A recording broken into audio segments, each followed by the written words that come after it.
State Champs Game Time Live is delivered by Hungry Howie's Pizza, celebrating 50 years of flavor.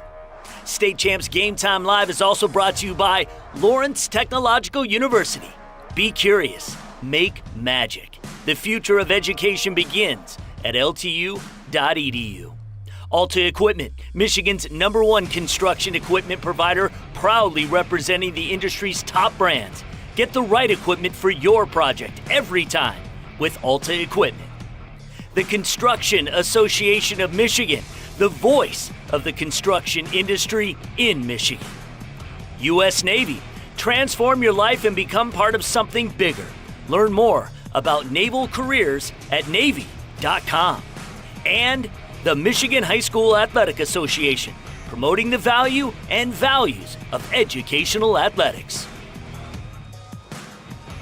On a gorgeous late September night for football, this is one of those games that I think is going to come down to the bitter end. Welcome to another Battle Royale in the mighty Mac Red. It's Chippewa Valley against Macomb, Dakota. Evan Stockton with you for another week of Game Time Live. Grant Perry is coming along, and we have Lexi Ayala on the sidelines in just a second. Grant, this conference may very well be the best conference in Metro Detroit for darn near half a decade now.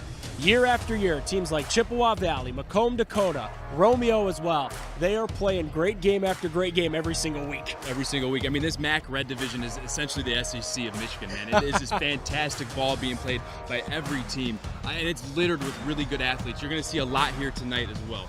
Yeah, and when we look at things, right, on social media this week, you've heard a lot about the Roman Empire and dynasties. We've got a couple of dynasties at the quarterback spot. We'll start with Chippewa Valley. Shocker, I know. They got another Schuster playing quarterback this year. But Grant, the question is, how is Andrew Schuster different than his two older brothers? I mean, Andrew Schuster, when talking about his game, and I didn't have the chance of watching his brothers grow up and play, but I've had the opportunity to watch him play. And it's trying to pick an area of his game to talk about is hard because he's just an all-around complete player. Just does everything right. Coaches are actually in awe when he makes mistakes. I mean, the statistics alone speak for itself. 1,100 yards passing, 11 touchdowns to 2 interceptions, slightly over 300 yards passing a game. I mean, the sky's the limit for him, and Grand Valley's getting a really good kid in Andrew Schuster. And then on the other side, for Macomb, Dakota, there's another Hamby playing quarterback. That was not the plan. Ethan was the quarterback this year. Brady, because of injury, is the quarterback this year. Grant, Brady's a bit of a throwback, but he's making it work at quarterback right now. And you say throwback, I mean, no gloves, hard hitting, and he's going to be a player that's playing on both sides of the ball. He plays 120 snaps a game. They're going to ask him to do a lot today. He's going to be running the quarterback position primarily. But with Hamby at quarterback, their dynamics changes a little bit. With their quarterback in game one, Jaden Ford out for the season, injured his shoulder, set to come back though. They've had to kind of regress a little bit in the passing game. So they've decided that, hey, we're going to run the ball down your throat, straight in the middle, and that's what we're going to try to do here today with Hamby. Pop that popcorn, pour yourself a beverage, and settle in for the next 2 hours because this thing is coming down to the fourth. Macomb, Dakota, Chippewa Valley renewing a great rivalry. Up next.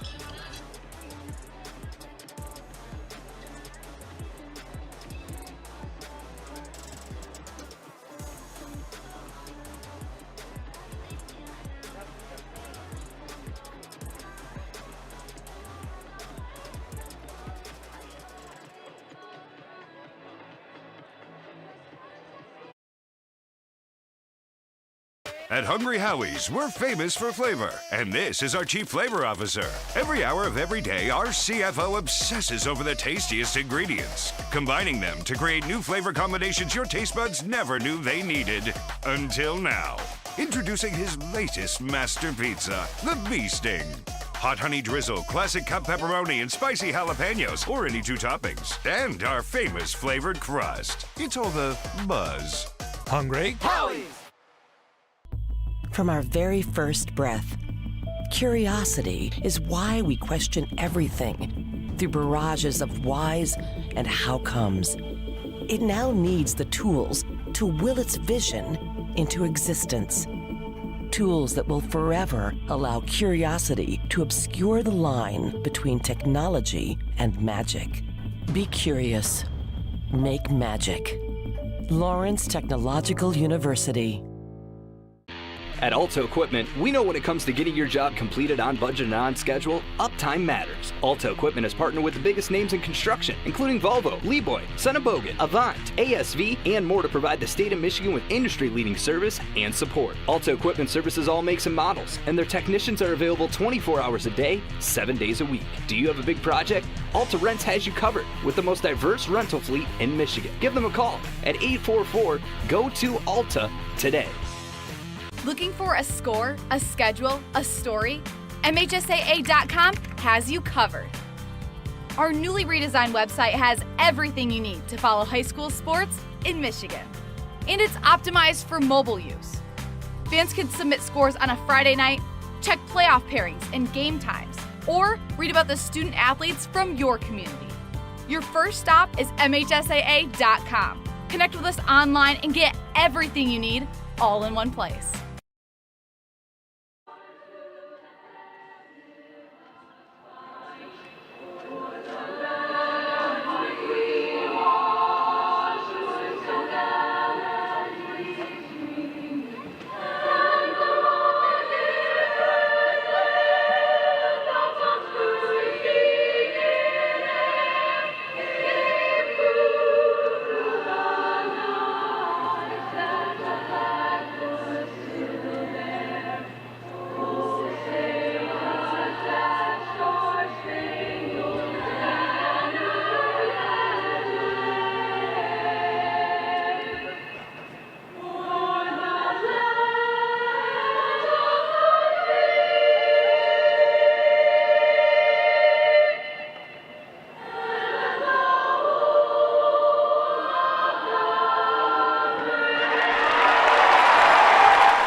High school football in Michigan doesn't get much better than this. Packed stands, rivalry game between a couple of teams that have dreams of playing at Ford Field on Thanksgiving weekend. Chippewa Valley, Macomb, Dakota, about to renew a classic rivalry, and it's a special, important night here at Chippewa Valley High School. For more on that, off to the third member of our crew, Lexi Ayala. Everywhere you look tonight, you'll see the color purple because the color purple signifies the universal color of cancer awareness, and this is Chippewa Valley High School's Cancer Awareness Game. This annual game started by head coach Scott Merchant, started all the way back in 2014 when his defensive lineman Nick Uriel passed away from cancer just weeks before graduation. And since then, this game has meant more than just a game. Before kickoff, every player and every coach stood across from someone that they dedicated this game to, someone that has fought cancer or is still fighting cancer. They handed this Van Andel Institute Purple Community bracelet to them to dedicate this game to them and to remember that we are blessed to play this game that we love and to watch this game be played by those that we love. Evan, this one means a lot to all of these players out there on the field. It's not just a rivalry game. Long live Nick Uriel, number 74, and this one hits home for me. Long live my cousin, Logan Turner. Evan? Lexi, thank you. Important reminder, as always, that whenever we get to cover a sporting event at every level, it is just a sporting event. Off we go. Felicia Fields in his end zone. That means it's going to be a touchback. And Dakota starts with the football. Coming in with a perfect record at 4-0, but they've gone through quarterback adversity, as Grant and I were touching on just a couple of minutes ago. Starting quarterback Jaden Ford got hurt in the season-opening win against Dearborn-Fordson. So Brady Hamby has been thrust into that starting quarterback role. Again, Grant, what can folks expect out of this junior QB tonight? I mean, he's just a physical player to begin with, and he's going to be doing a fantastic job tonight of controlling this offense. True field general, but a gritty player. Also plays middle linebacker for them. Expect him to be heavily involved in this run game. Snap number one, and it's a stretch give to the right side for a couple of yards. Okay, you're about to see the starting lineups. We love a good changeup right at kickoff. We talked at the beginning of the show about how Hamby's going to play quarterback. Just kidding. Number 7, Jaden Ford, the guy who has not played since week 1. Number 7 in white is on the field, Grant, so now we get to see Ford for the first time in a while. Yeah, and that's exciting. I mean, the coaches talking through him to the week, they said that Jaden Ford had a couple more weeks until he was going to be back. Looks like they pulled a quick one on us. You got to respect it, holding their cards tight to their chest. Excited to see him sling it tonight.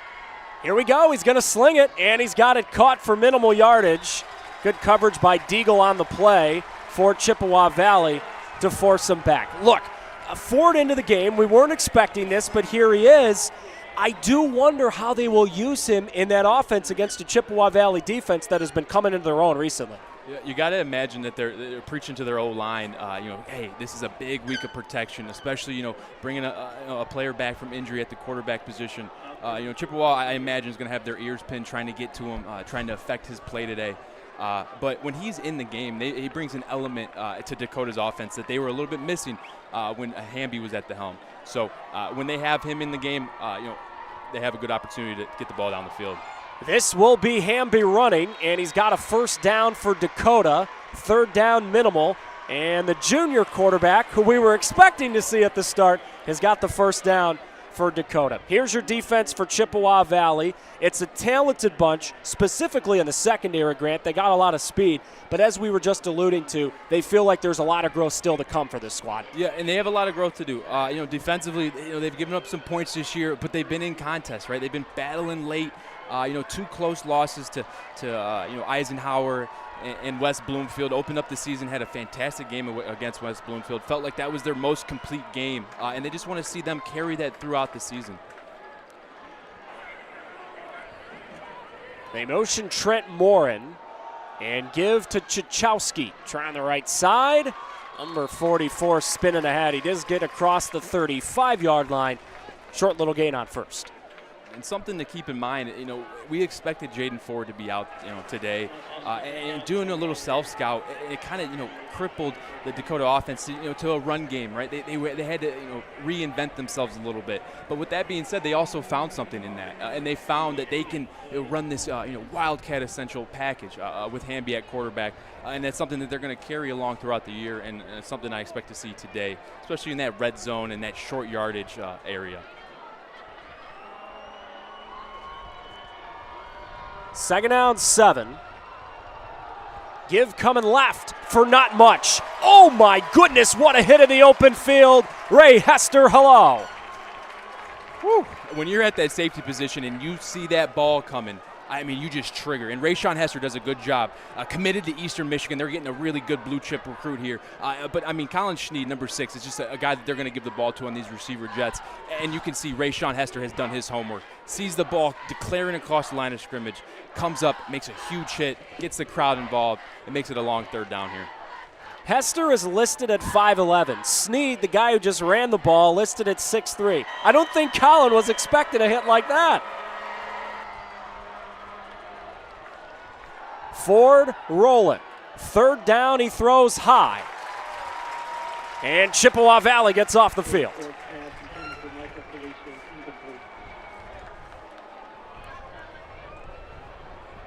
They were trying to find Felicia in the flat, but way too tall.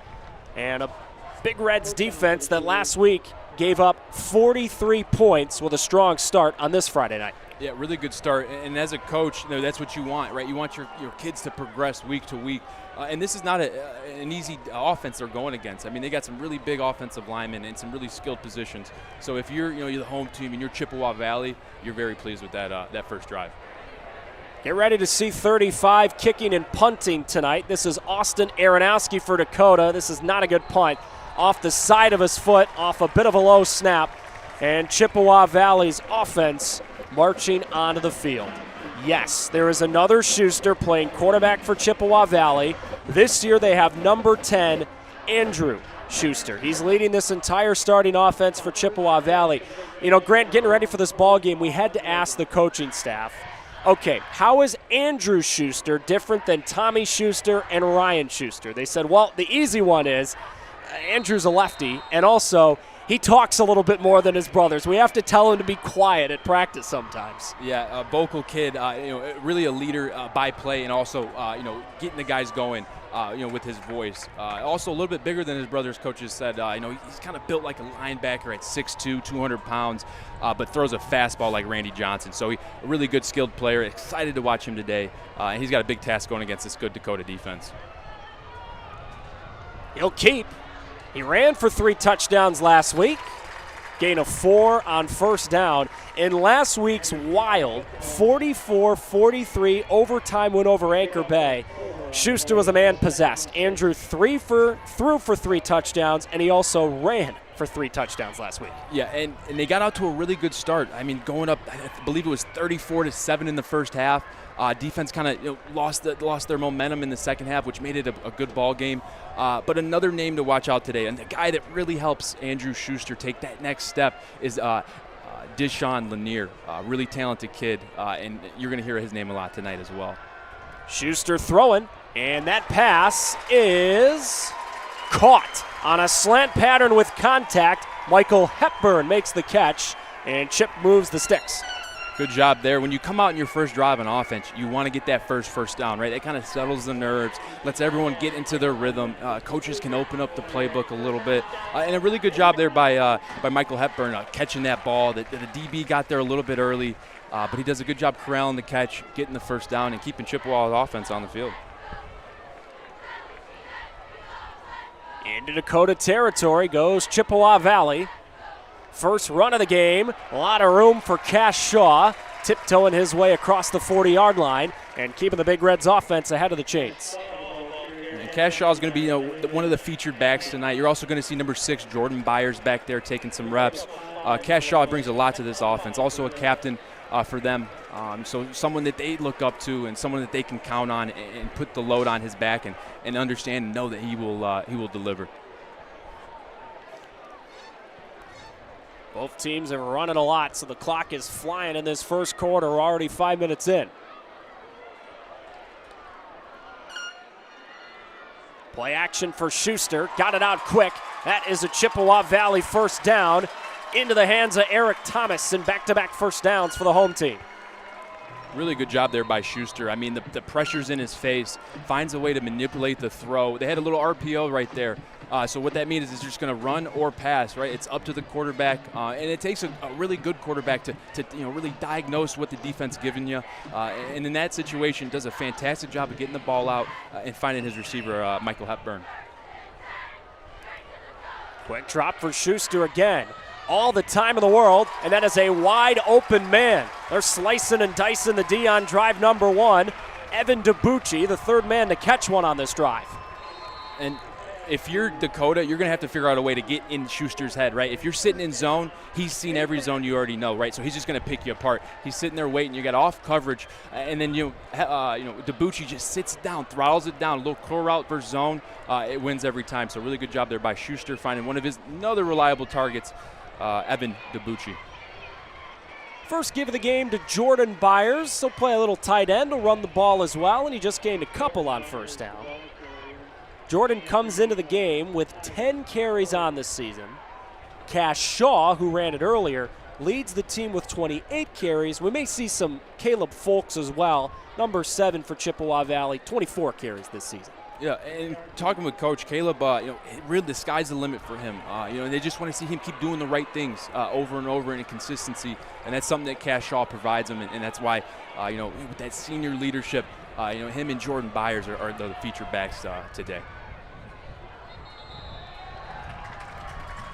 And a flag.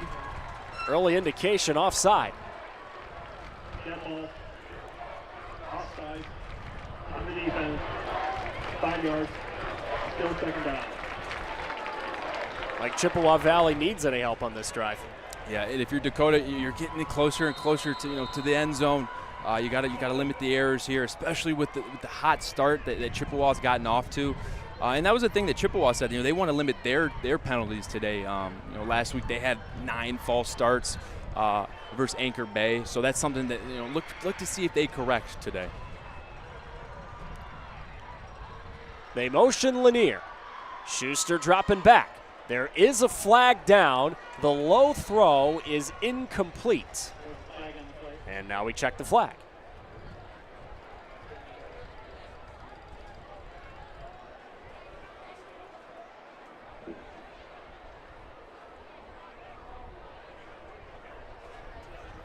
See if they move Chippewa Valley back here. Might have jinxed them with the. See if they correct it today. We'll see if that one's on them. It looks like it is. Illegal formation on the offense. 5 yards. Still second down. We saw Lanier come in motion, and Grant, you know this as a former wide receiver. Sometimes when guys go in motion, one guy's supposed to be on the line and he's actually off the line, and then you get the illegal formation. Yep, that's a common thing in high school, right? You got to have 7 guys on the line of scrimmage. And sometimes when you step off and you're shifting, guys will not step on and get on the line of scrimmage, or they won't signal to the ref, hey, I'm on. So that's something that you work in practice throughout the week. Nice looking draw play. Oh my goodness, the Red Sea parted. Jordan Byers in untouched.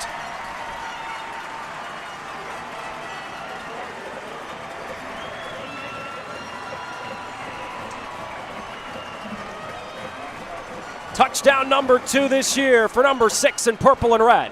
And if you're Dakota, you're just kind of fumbling right now. You're trying to figure out what defense are we going to be in. What are we going to do? Jordan Byers does a good job of just splitting the middle, getting right to the end zone. They had a light box there, Dakota did. They're in this 3-3-5, which is a pass defense, right? They're trying to anticipate the RPO. And in that situation, the light box means we can block it, right? Little draw, gets everyone to back up, and then just hand the ball to Byers. Get a guy on the linebacker, and then next thing you know, he's in the end zone. So really good job. Dakota is going to have to figure out a way, where are we going to defend the pass or the run? Right now, Chippewa's heating up a little bit. So good drive by them and a good conversion. Haddad knocks in the PAT. Scott Merchant in his 15th year in charge of these Big Reds and with a state title in his back pocket, off to a heck of a start in a rivalry game. Yeah, heck of a start, and that's something he preached to us throughout the week. We just want to start fast, play with urgency, and stay ahead, right? We've been playing these tight games. It's coming down to the wire. Mistakes have hurt us down the line. So we just really preached to his team this week, hey, let's get ahead and stay ahead. And right now, they're following that script.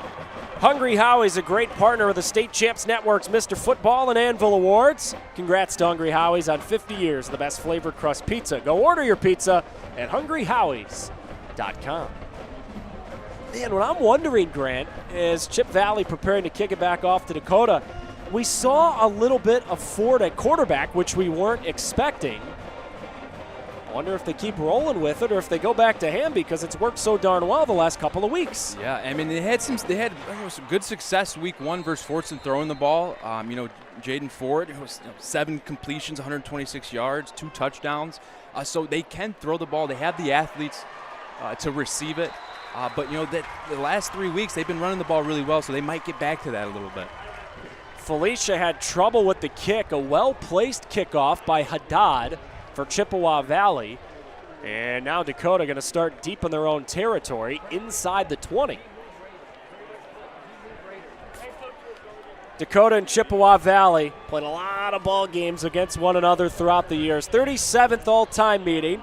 Dakota leads the series 23-13. It has been a while since Chippewa Valley has beaten Dakota. They've lost 3 in a row, but each of the last 5 games between these two teams decided by 11 points or less.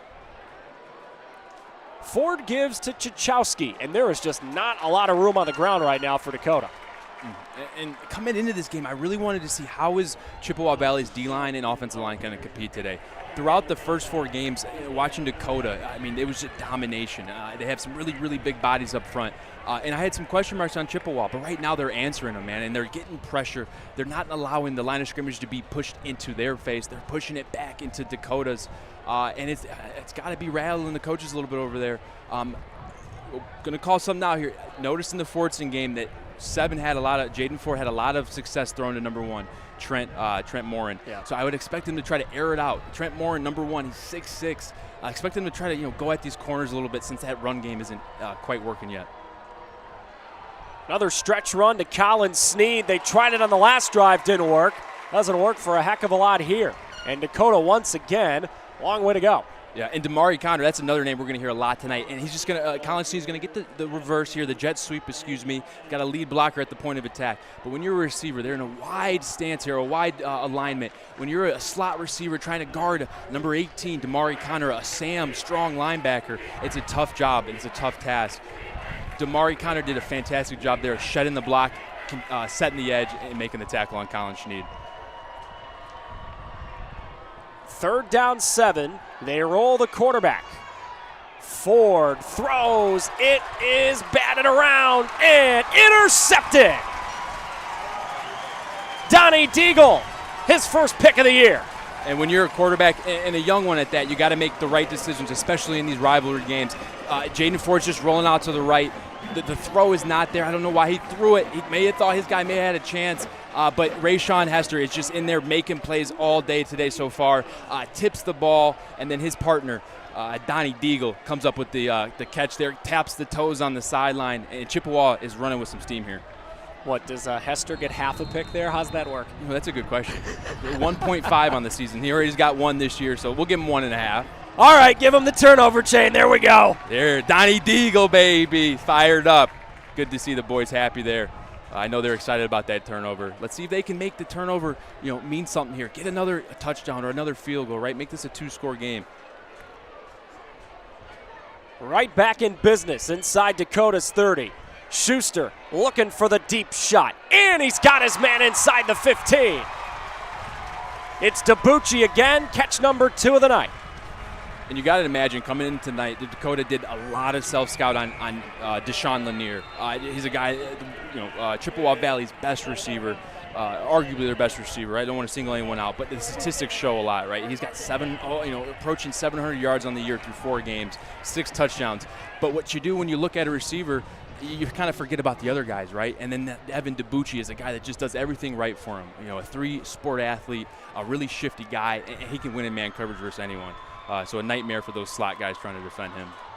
Schuster a run, but not very much. Beitelshee stepping up from the defensive backfield to bring down the quarterback after a gain of maybe 3. And this is where I think you'll see a little bit of Andrew Schuster involved in the run game, right? When it gets tight, you get into the red zone, you don't have as many yards to throw, right? You can't throw a go ball over, the cornerback's head. So look for them to find ways to get Schuster on the edge, a little speed option, a little read option. And they do RPOs too, right? So don't be surprised if it looks like he's running and then he throws it last second. It's something that they like to get to, and it works well for him.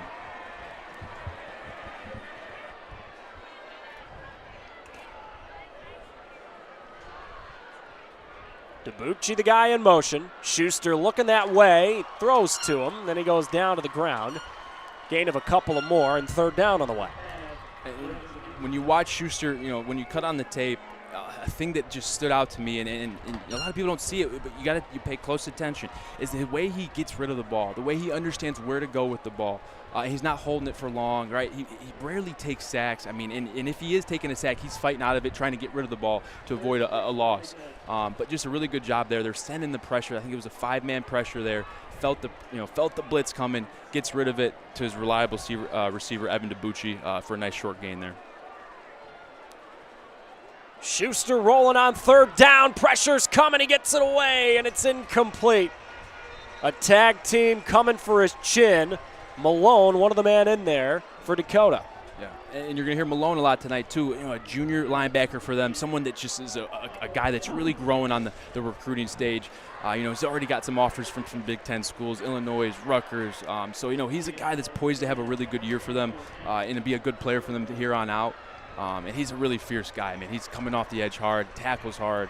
Coach said he's one of their best tacklers in space and a guy you don't want tackling. So really good job by them. Way to force the field goal here.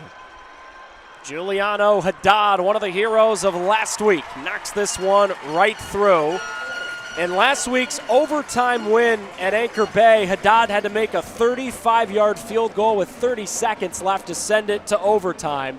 So that man's got some ice water in his veins after last week. Yeah, he's ready to go. I mean, like you said, he's made that field goal, the game-time field goal versus Anchor Bay, and he's 3 field goals in the last 4 games on top of that. Someone that has stepped in and replaced Tariq Ambibasic, who's now kicking for Michigan State, was here last year. So he's really filled those shoes well, and someone that they're really excited about here going forward. Alta Equipment knows that when it comes to getting your job completed on budget and on schedule, uptime matters. Alta Equipment partners with the biggest names in construction with industry-leading service and support. Give them a call at 844-GO-TO-ALTA. Heck of a start for Chippewa Valley. Team coming in at 2-2, but that's one of those 2-2 records that's deceiving. Lost by 1 point in week 1 to West Bloomfield and 3 points in week 3 to Utica Eisenhower. Another great kick for Haddad, and once again, it's going into the end zone for a touchback. Yeah, like you said, Evan, I mean, coming into the game 2-2, Dakota's 4-0. If you look at records alone, you'd say, well, Dakota should win this, right? Well, when you have losses, like Chippewa Valley has had, it teaches you things. And the players that so far have learned from it, have gotten onto a great start. And when you come into a game 4-0, you tend to, okay, hey, we're 4-0, they're 2-2. They've lost a few. So you kind of take the edge off a little bit, and Dakota's got to find that, right? They haven't lost yet, so they don't know what that's like this season. So right now they find themselves down, and they have to come back here. Ford completes to his big target on the outside, Trent Morin. And Dakota, for the first time today, a positive play through the air. Every high school sporting event in the state of Michigan has one thing in common, the officials. And officials needed now more than ever. Go to MHSA.com for some more information, because without officials, it's only practice. In case you're just joining us and wondering who that quarterback is for Dakota, it's Jaden Ford, who started in week 1, but he's been injured ever since then. We thought we'd see Brady Hamby, but Ford has come out of the bullpen. Wants to throw again, given all the time to do it. He's throwing a deep ball, and nearly his second interception. Hester was camping under it. Colin Sneed had to turn into defensive back as a wide receiver and knock it away. And Rayshon Hester is finding himself in the right place at the right time tonight. Jaden Ford throws a little pop fly out there to center field. I think that the wind caught a little bit of it. The ball started to tail end on the end of the throw there. But you can't have those throws right now, right? You got to find your way into short gains. Try to figure out a way to get the ball moving. Rayshon Hester showing that he's a really good player, committed to Eastern Michigan. Almost came down with his second interception of the season. Right now, Dakota's a little, they're in the corner right now against the ropes. They got to find something to keep this ball moving. So let's see what their recipe is here. Their longest run of the night is 4 yards. They motion Pritchard. Quick drop for Ford.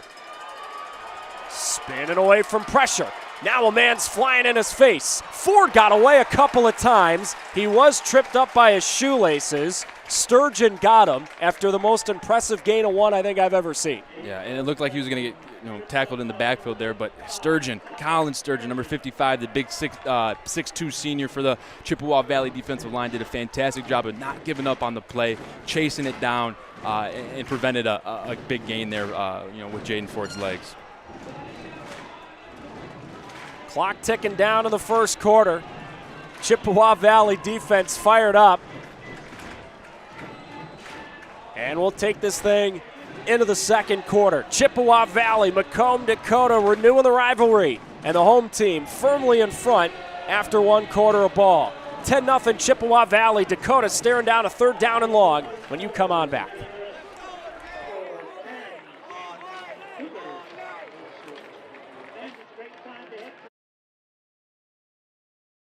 At Hungry Howie's, we're famous for flavor, and this is our Chief Flavor Officer. Every hour of every day, our CFO obsesses over the tastiest ingredients, combining them to create new flavor combinations your taste buds never knew they needed.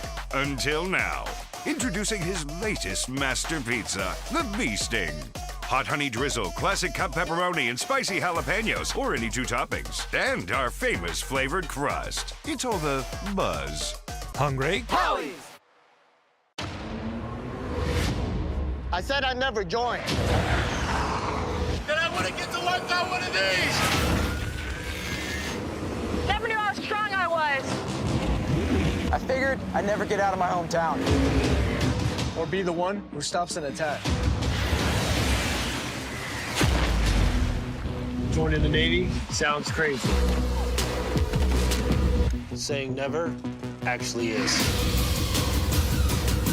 At Alto Equipment, we know when it comes to getting your job completed on budget and on schedule, uptime matters. Alto Equipment has partnered with the biggest names in construction, including Volvo, Lieboy, Bogan, Avant, ASV, and more to provide the state of Michigan with industry-leading service and support. Alto Equipment services all makes and models, and their technicians are available 24 hours a day, 7 days a week. Do you have a big project? Alta Rents has you covered with the most diverse rental fleet in Michigan. Give them a call at 844-GO-TO-ALTA today.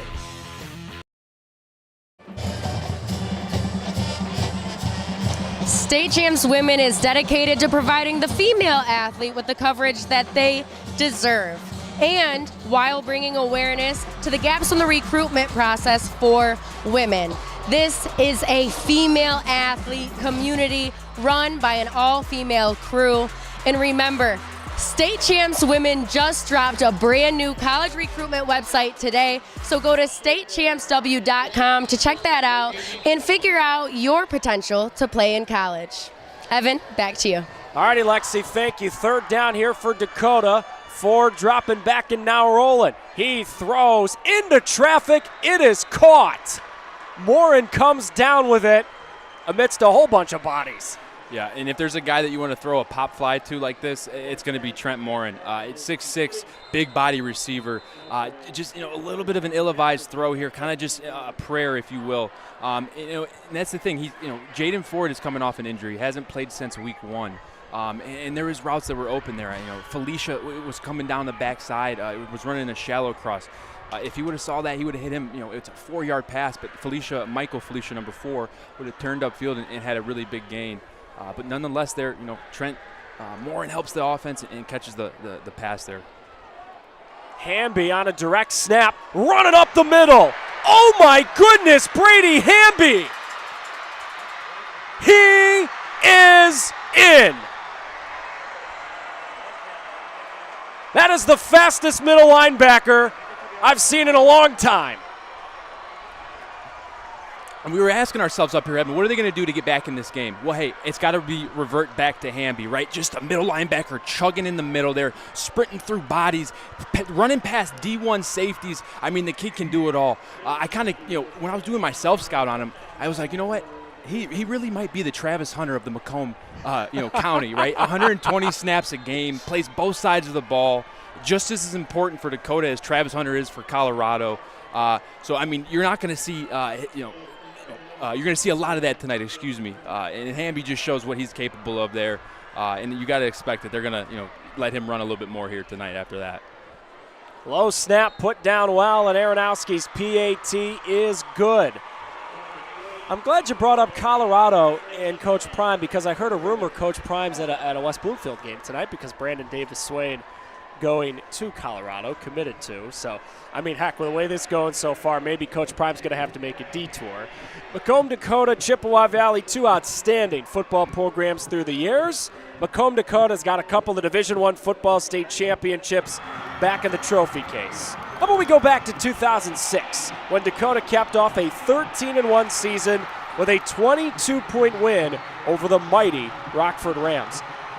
And that victory in 2006 at Ford Field. Then the next year, quarterback Mitch Lovett has one of the best games in state finals history. Threw for 5 touchdowns. Dakota went back-to-back and took down Livonia Stevenson 41-21.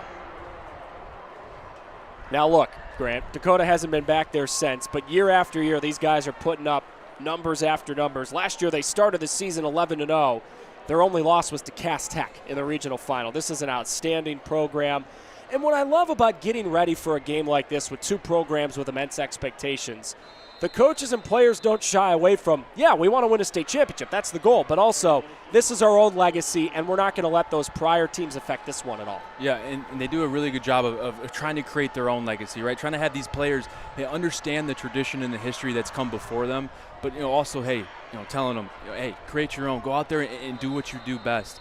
And there's a lot of tradition between both these teams, and I feel bad for both of them because by the end of come playoff times, one of these teams are going to knock each other out, right? And then that's just the MAC Red division, just powerhouse after powerhouse. So that's why you don't see all of these teams racing to Ford Field, right? Because they're just knocking each other out come October, November. Romeo, Chip Valley, Utica Eisenhower, Dakota. basically play their own conference tournament when they get to the playoffs. Knock each other out, as Grant's talking about. All right, Chip Valley back in the field. The first 2 drives resulted in points, but last time they had to settle for a short field goal inside the red zone. Schuster with the gun, back on his left. The left-hander throws a fastball. It's caught by Lanier, but for minimal yardage right away, the very talented freshman Elijah Warren made the tackle. Really good job there by Elijah Warren. The only freshman you're going to see on this varsity defense. And they're playing this 3-3-5, and when they get these 2x2 splits, they're going to be basically what they call boxing. The safety is going to be taking anything deep. Inside linebacker will take anything that crosses his face, and the cornerback is responsible for that hitch area, that flat area. Does a good job coming up and making a tackle on an explosive player in Lanier. Schuster keeps. He just ran a man over. Schuster, the hit stick. Get out of the way. And if you've heard the saying, anything you can do, I can do better. Well, Schuster just said that to Brady Hamby. He said, hey, you're a runner, so am I. Get off me. Get off me again. Really good job. And Schuster's not a huge runner, but he'll find ways to get involved. And he's a 6'2", 200-pound quarterback, so he's built like a linebacker, making his case for the Anvil Football Award watch list, no doubt about it. Poor Arnez Sanders. 5'9" guy getting run over by a 6'2" guy. Ouch. Schuster going to throw, and he throws another completion to Lanier. I mean, with the way that Andrew Schuster can run it and throw it on back-to-back plays, you and I have talked so much already this year about the great quarterbacks around this state. Underwood at Belleville, Marshall at Southfield A&T. We saw Osborne at Waterford Mott. We got to start talking about Schuster a little bit. No, and we should and we will. I mean, Schuster, he just is a really complete player. I mean, when you watch the tape, the throws he's making, and we saw an example earlier of just getting rid of the ball, knowing where to dirt it, right? Knowing where the route concept is coming from. Just really playing as a collegiate quarterback at the high school level right now. He is committed to go to Grand Valley, by the way.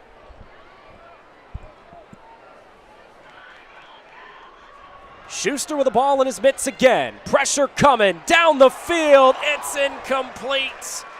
Hamby was right in Schuster's face. It was on Lanier's hands, but he couldn't bring it in, and that's going to set up 3rd down. Are you considering the U.S. Navy as enlisted or as an officer? Learn more about the American Navy and your career opportunities within the U.S. Armed Forces. Contact the local U.S. Navy recruiting office, 734-679-1998.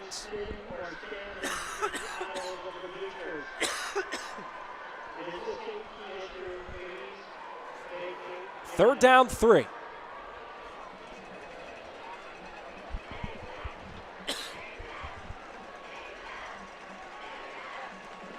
A rare misfire on the last play for Schuster.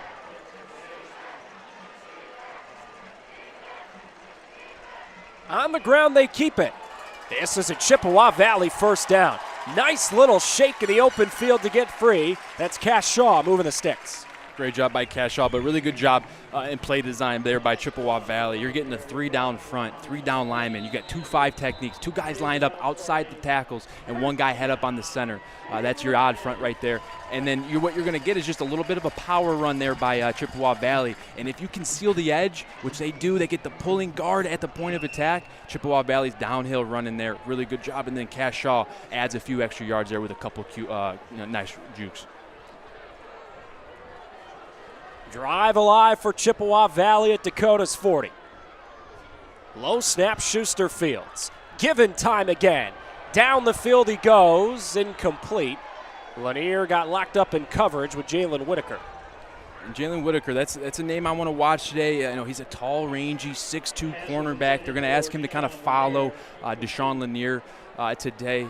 He had a good pass breakup 2 plays ago on that post route. I think he could be a difference maker for Dakota today. He kind of just, keeping Deshaun quiet a little bit, trying to keep the ball from getting over their heads. So expect to see him trying to, follow and match Deshaun Lanier today. That's a matchup to watch for.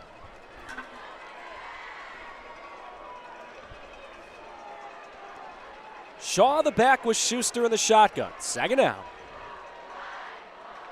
Long give Shaw, and not much at all. Tumbles across the 40 for a couple of yards. Here's a spot for Dakota's defense, Grant. Honestly, they haven't been it all night. They got Chippewa Valley in 3rd and long. Yeah, this is an opportunity to get your your offense back on the field here, right? Force a punt or force them to try to go for it on 4th down. A really big play here. It kind of feels like a little bit of momentum can switch if they can get a stop. So let's see if Dakota dials up something. They like to bring some pressures, right? They'll bring a 5-man, 6-man pressure, and I think they might here to try to give Schuster a little trouble. They did bring pressure earlier on in the drive. Hamby on a blitz up the middle. He was a little late getting to Schuster. Here's a 3rd down, 8. Schuster pumps, rolls away from Kowalkowski, throws to the sidelines. It's caught. Lanier came back to the ball, but in the process, he's short of the 1st down. And Chippewa Valley's got to make a decision. Yeah, but it makes the decision a little bit easier. That's just the chemistry that Deshaun Lanier and Andrew Schuster have. I mean, Coach saying that, all offseason they just throw together, right? They're just always working. So that's the little bit of the chemistry you can see there, right? Schuster scrambling, needs an outlet, and Deshaun's there, does a fantastic job of coming back to the ball, not allowing a DB to undercut it, and making it a 4th down and 1. So good job, good play, and they have an opportunity to keep the drive alive. Lights illuminating the field as the sun sets on a Friday night. Dakota hopes the sun's about to set on this Chippewa Valley drive. Schuster under center, trying to do his best. Jalen Hurts. Dakota is clamoring that they stopped him. And depending on the spot, based on it, I think they did.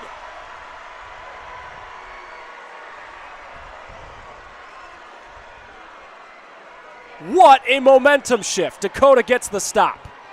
And that's going to take a little air out of Chippewa Valley's sails there. They come up, they try to get the QB sneak. They do their best. Jalen Hurts impression, right? 2 guys are just going to push him in the middle there. But the D-line for Dakota says, you know what? It's time for us to step up. That's a group that Coach Bauer has been talking a lot about this week. And Logan Kreitzer and Aiden Lindsay and Tyler Torrey, a couple of names on that defensive line to watch out for. They step up when needed right there. Get the defense off the field and go and put Brady, Hamby, and the rest of those playmakers back on the field for Dakota's offense. Watching that replay, Byers was the one pushing Schuster, but poor Jordan pushed him right into the Dakota defensive line.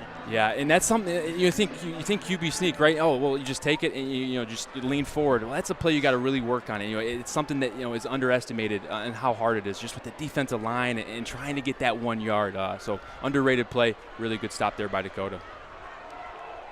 Tchaikovsky running right. Another impressive open field tackle. They are flying to the football from the defensive backfield. This time it's Preston Roberts on the tackle for Chippewa Valley.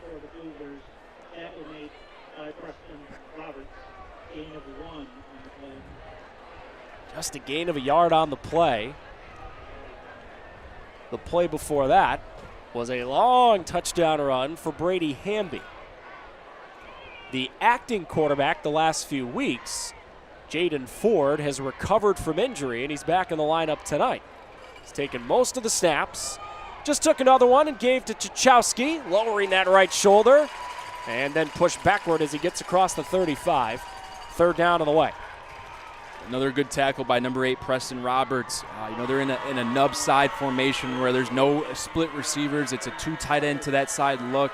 So that cornerback's forced to play in the C gap about 5 yards off the line of scrimmage. And if that ball declares right at you, you got to step up and make a tackle. He does. Really good contact taking on the big running back, Austin Tchaikovsky, making this a 3rd down and about 4.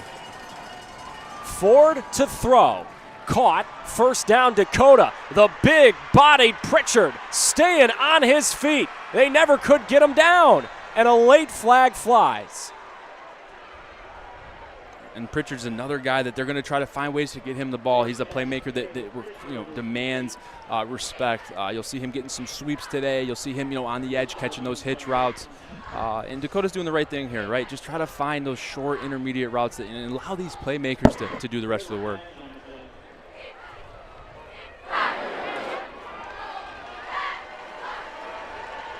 Here's your call.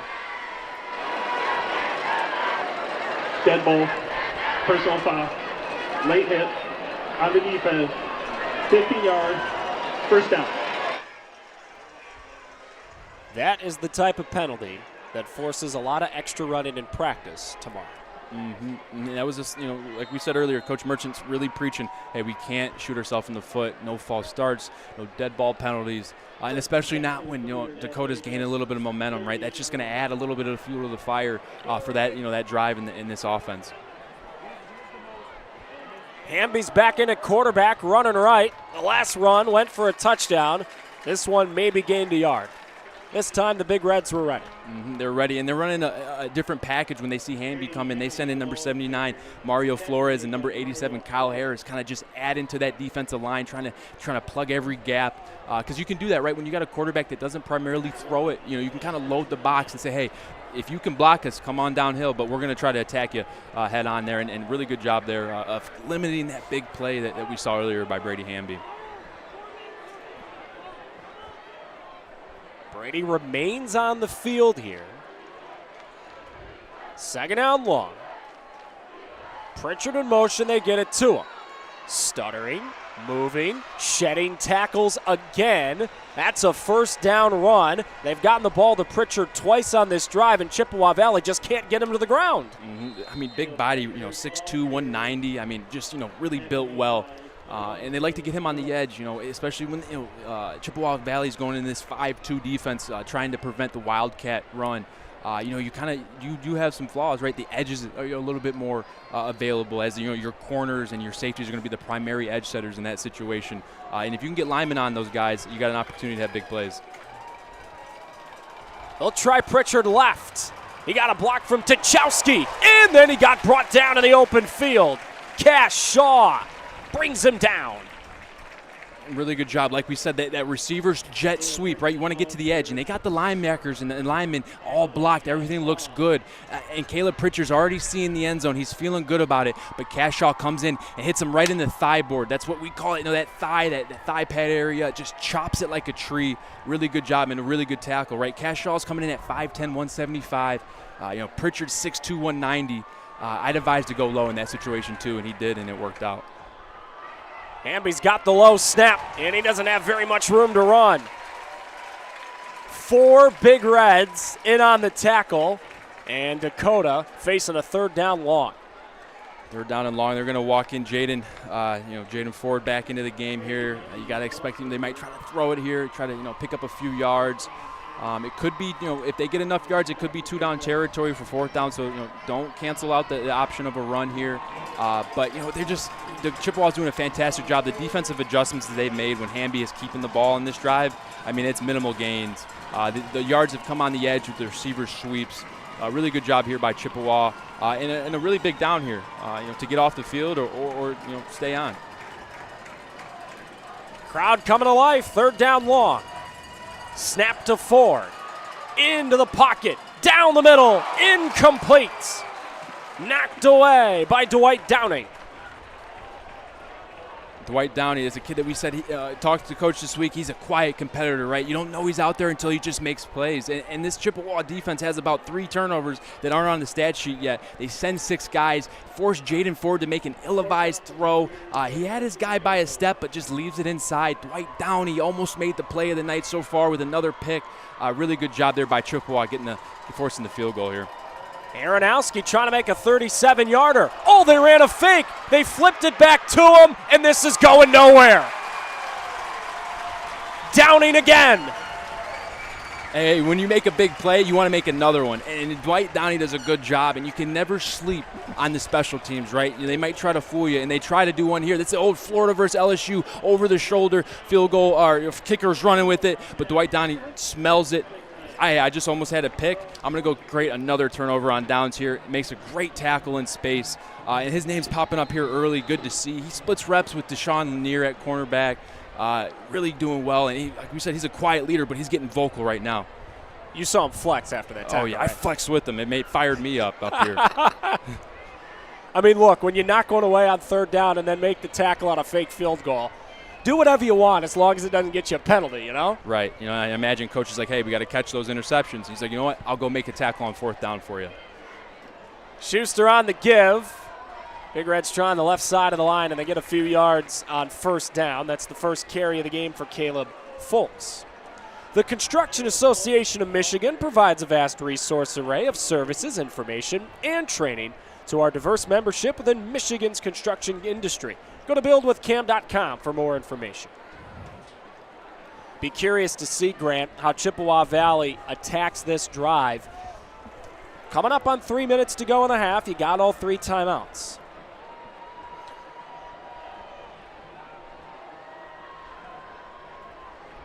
Give Folks not a lot of room. Is going to be 3rd down in medium. I wonder as well if Dakota thinks at all about calling timeouts at any point. Yeah, I think, depending on what they do here, if they pick up a first down, I think they're going to probably let this thing run out and try to, say, hey, we're going to try to get a stop, before the half ends, or we're just going to let the clock run down. And if you're Chippewa Valley, you get a first down here, then you really got to start, incorporating those timeouts. But when you got Andrew Schuster at the helm, who can pick apart a zone defense, who knows where to go with the ball, 2 minutes is like having a whole quarter. So, still patient. I'll snap this ball right around 2 minutes to go in the half. Schuster all by his lonesome. Quick throw, caught, first down, Lanier. Look out! He's pretty darn good in the open field. Tackled from behind by Hamby. Deshaun moves the sticks. And they're finding some success in the boundary with Deshaun Lanier. They're matching up him up on Dylan Beidelshees, who's a little bit of a smaller cornerback, 5'7", 155, and they're just getting him open. And it's, when he's in the boundary, it's a quick, easy throw to Andrew Schuster's, dominant side being the left. And so they're having success down here in the boundary. I'd expect them to keep coming to it, and they're going to just switch it up a little bit. They're bringing over Arnez Sanders to kind of help out a little bit here on Deshaun. So let's see if he can make a play for Dakota here. Play action, Schuster. Rolling into a tackle by Hamby. Gain just a yard. As of now, Chippewa Valley has still not called a timeout. We're coming up on a minute to go in the half here. Yeah, I would have expected them to call a timeout by now, but, they're just one play away from a big play, and then they're going to incorporate some bigger things here. But you got Deshaun Lanier, you got Andrew Schuster. I got to imagine a big shot's coming here. They're going to try to take a shot downfield and try to improve their field position. That clock is still ticking. Schuster's got it with time to throw. Down the field, Lanier catches right near the sticks. They give him the first down, and that stops the clock. When will Chippewa Valley elect to stop the clock because they have all 3 timeouts? Yeah, no, interesting strategy here. I think they're just going to try to keep Dakota on their toes, try to keep that defense out here, and here we go. Here's a timeout. So they do burn it, finally, as halftime is coming up. Coming up at halftime, Carol Lyles has a preview of the great event called Victory Day that's happening at Woodhaven High School tomorrow. We're also going to have a new top 10 in our Mr. Football and Anvil Awards, and Alan True from 24/7 Sports coming along for the latest recruiting news. Stay right here on Game Time Live.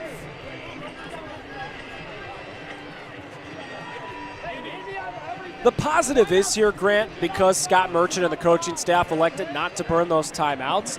Playbook is still open. You can burn it 2 more times. And your kicker made a 35-yarder last week, which is pretty good range for a high school kicker. Right now the ball's at the 46, so thinking his range is maybe 40 and in. You got to get 20-ish yards, 23 seconds, 2 timeouts. Not inconceivable. No, not inconceivable. And you got to remember, we're at the high school level. This is the MAC Red Conference. Really all cards are on the table. Anything can happen. They got explosive playmakers on offense, and maybe they're being weary because Dakota does have some really good playmakers on defense as well. And Chippewa Valley is getting the ball at half, so maybe they're kind of trying to play the possession game a little bit. Drop back for Schuster. Fastball, Lanier catches and out of bounds along the sidelines. That's another first down right at the 35. And number 22, Arnez Sanders, and number 2, Jalen Whitaker. They just got to get on the same page here. Arnez Sanders is responsible for anything underneath, right? The flat area, the hook to curl, to his side in the boundary. So when he gets a vertical threat, by Deshaun Lanier, he's just running with it. He's got to kind of trail it because he's got help over the top with Jalen Whitaker, and that's something that Jalen Whitaker looked at and was like, "Hey, you got to respect the underneath. Let me help over top." So they got to kind of get together here and try to bottle up Deshaun Lanier because they're giving away gifts here in the boundary, and it's pitch and catch for Schuster and Lanier. Dakota coaching staff saw something they didn't like, and they'll burn one of their timeouts. Each team with 2 remaining now, and 18 seconds to go in the first half. Grant Perry and I do our absolute best not to lie to you. We told you this was going to be a close game. 10-7 coming down the wire in the first half. All right, we showed you some of the highlights of Dakota in the state championship game, so why don't we show you some Chippewa Valley highlights, because it's only fair. 5 years ago, classic Division I final between Chippewa Valley and Clarkston. One of the finer high school football games ever played at the state finals. Robbie Elliott, who's our scoreboard op, just close your eyes for like 30 more seconds. He was on that Clarkston team. Back and forth, incredible game. Clarkston down 31-30 after they score. They go for broke. They go for 2 to win the state championship.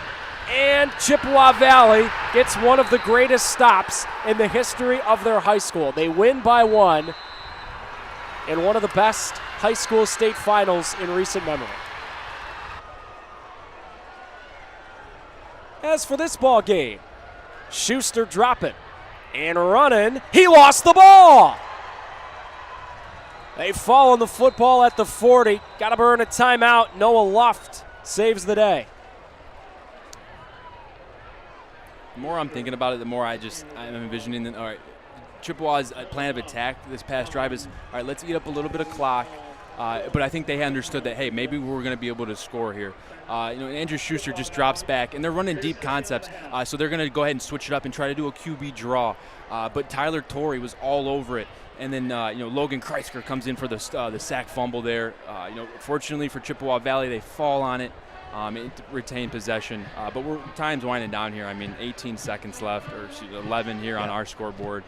You got to be safe, right? You don't want any big plays. If you're Chippewa, Dakota to have a little bit of momentum here, and if you're Chippewa, you're getting the ball here at half, second half. So just play it smart, play within yourself, and let Schuster throw a Hail Mary here. Why not? Let's run some go routes. Let's take a shot. Schuster actually hasn't thrown for a touchdown tonight. Their one touchdown was on a great draw. Handoff to Byers, and he rumbled in untouched from about 20 yards out. Schuster has been slinging it all night, and he's probably got a couple of more passes left in this first.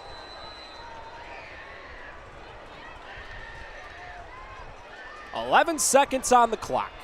Second down, 15 from the 40.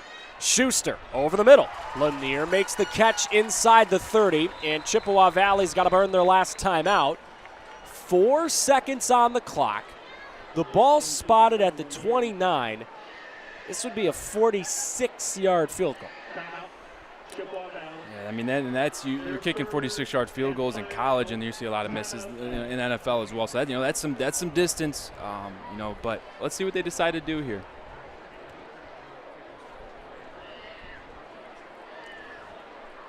We got new top 10s, by the way, for the Mr. Football and Mr. Anvil Awards. All right, so CJ Carr, who we've already seen on Game Time Live this year in that list. The great Nick Marsh at River Rouge, Isaiah Marshall at Southfield as well. And here's your Anvil Award. Jeremiah Beasley right at the top of the screen, about to go play for the Michigan Wolverines. Well, they've got the kicker on the field. We're about to find out how far Giuliano Haddad, the soccer player in his free time, can kick this thing. Dakota's got a couple of timeouts, so they may as well ice poor Giuliano a little bit longer. This is his first year as the kicker. Haddad comes into the week with 3 field goals to his name this season, and he's already got one today. Made about a 30-yarder in the first quarter. Giuliano already has one of the better moments of the Chippewa Valley season. Grant was talking about this earlier. Absolutely wild game last week for Chippewa Valley. They lead on the road at Anchor Bay 34-7 in the third quarter. Then they give up 30 unanswered points It's somehow 37-34 Anchor Bay in the fourth quarter. Haddad makes a 35-yarder to tie the game, send it to OT, and then they win it in OT. Now Haddad is going to try one of the longest kicks of his life. This is about a 45-yarder to close the first half. Good snap and hold. Haddad kicks. It is just short. Oh, it was on line.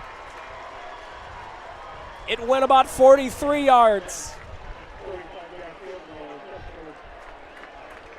Good to see the entire sideline pick up Giuliano. For a high school kicker, that's a pretty darn good effort. Yeah, it looked like it was going in. It looked like it had the distance there, but just fell short. Maybe the wind played a factor, but had the line, looked really good. Great start for Chip Valley, up 10-0. Dakota's responded. Chippewa Valley, though, with the lead at the half, and their coach standing by with Lexi Ayala. Lexi Ayala alongside Chippewa Valley head coach Scott Merchant. Coach, you won the first half. How do you win the entire game? Yeah, well, we got to go back in at halftime, make a couple of adjustments, but our kids played a really good first half. We knew it was going to be a tough game. It's going to be back and forth.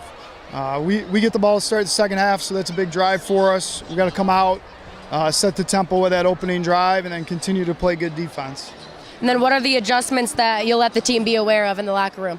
Yeah, we'll keep that between us. We don't want that getting out. So, no, we just got to make a couple adjustments in our pass pro and some of our run scheme, and we'll be all right. Defense is playing great. All right, Coach, I appreciate it. Good luck second half. We're going to take it to break, but stay right here with us at State Champs, Michigan. We'll be right back.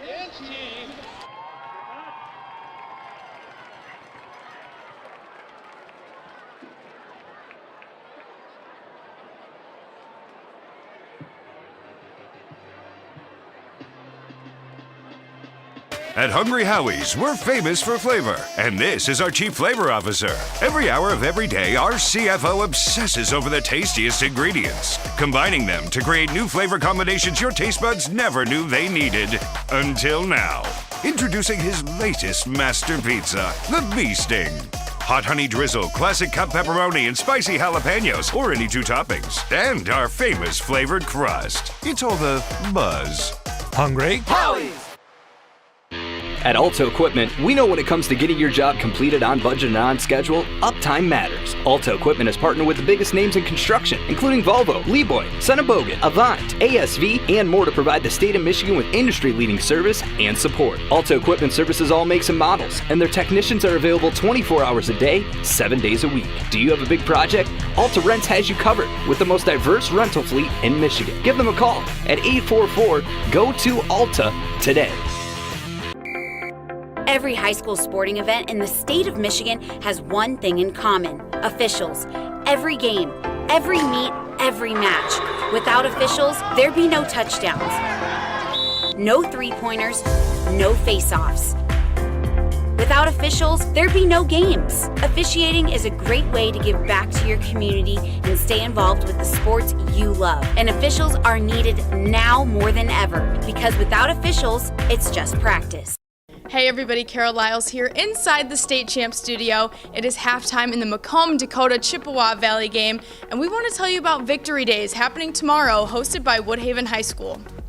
Victory Day provides 60 special needs children unique game experiences. 10 downriver districts join together to teach high school students servant leadership and community giving. Victory Day, hosted by Woodhaven High School, will provide 60 cognitively and physically impaired children the opportunity to play football or cheer and have their moment in the sun on the football field.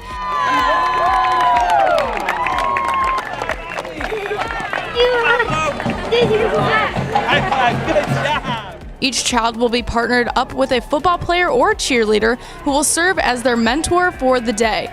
Participants will wear Victory Day jerseys or hold cheer pom-poms and participate in a number of simulated game day activities, giving each child a moment to shine. Aaron Seghetti, Trenton teacher and 3-time cancer survivor, created Victory Day in 2010 to give back to his community. Back in my days when I coached at Trenton High School, this was an opportunity to give back to our community and teach these young athletes service over self.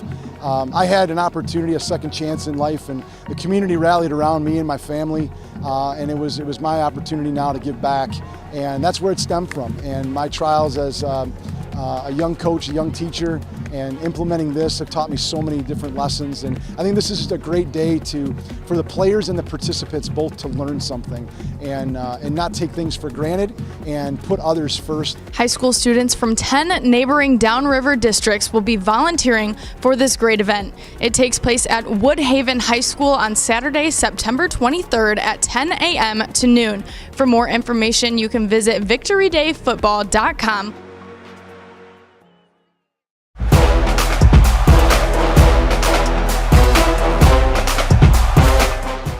We are back in the saddle again as we once again give you some breaking news as it relates to the state champs Mr. Football race presented by Hungry Howie's, celebrating 50 years of flavor. Before we get to that, Sean Beligian in the house. How are you? Excellent, my friend. Nice to see you. Absolutely. Big changes this week. Finally. We told you it was coming. Don't say that you weren't warned. Sound the alarm. The first shakeup in the Mr. Football competition is here. Now, Brady Prescorn is taking a back seat for the moment and falling out of the top 10. Don't freak out, Highlander Nation. He could very easily play his way back in and being one of the top tight ends in the country, if not the top, very well could do that. Now, those of you who have followed the Mr. Football race over the years know that quite often the young man under center at Rockford is quite often in the running for Mr. Football. It was true for Mac Vandenhout a year ago and Zach Ahern before that. Look out, because the Rams have another budding star who can now say he is in the running for Mr. Football. We could not ignore what Drake Irwin and the Rams are doing any longer. I mean, simply put, there's no way we could do it.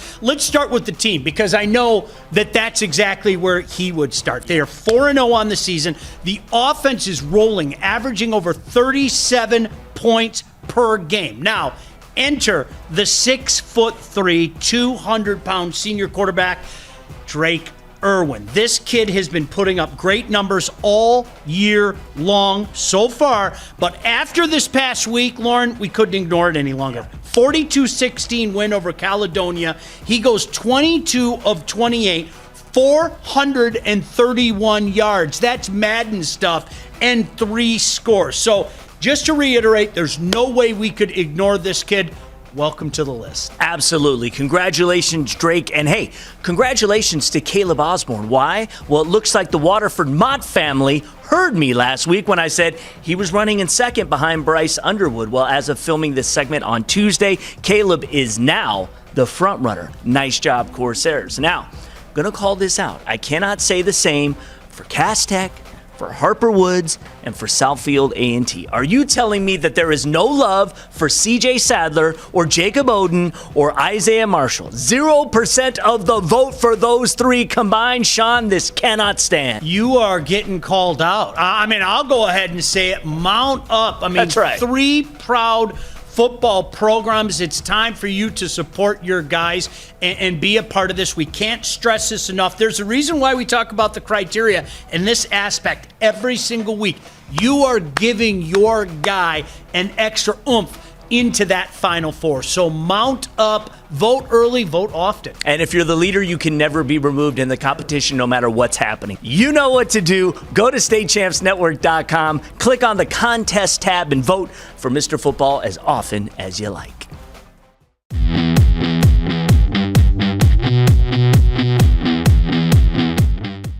Hard to believe the regular season is in full swing and our first tournaments are just a month away.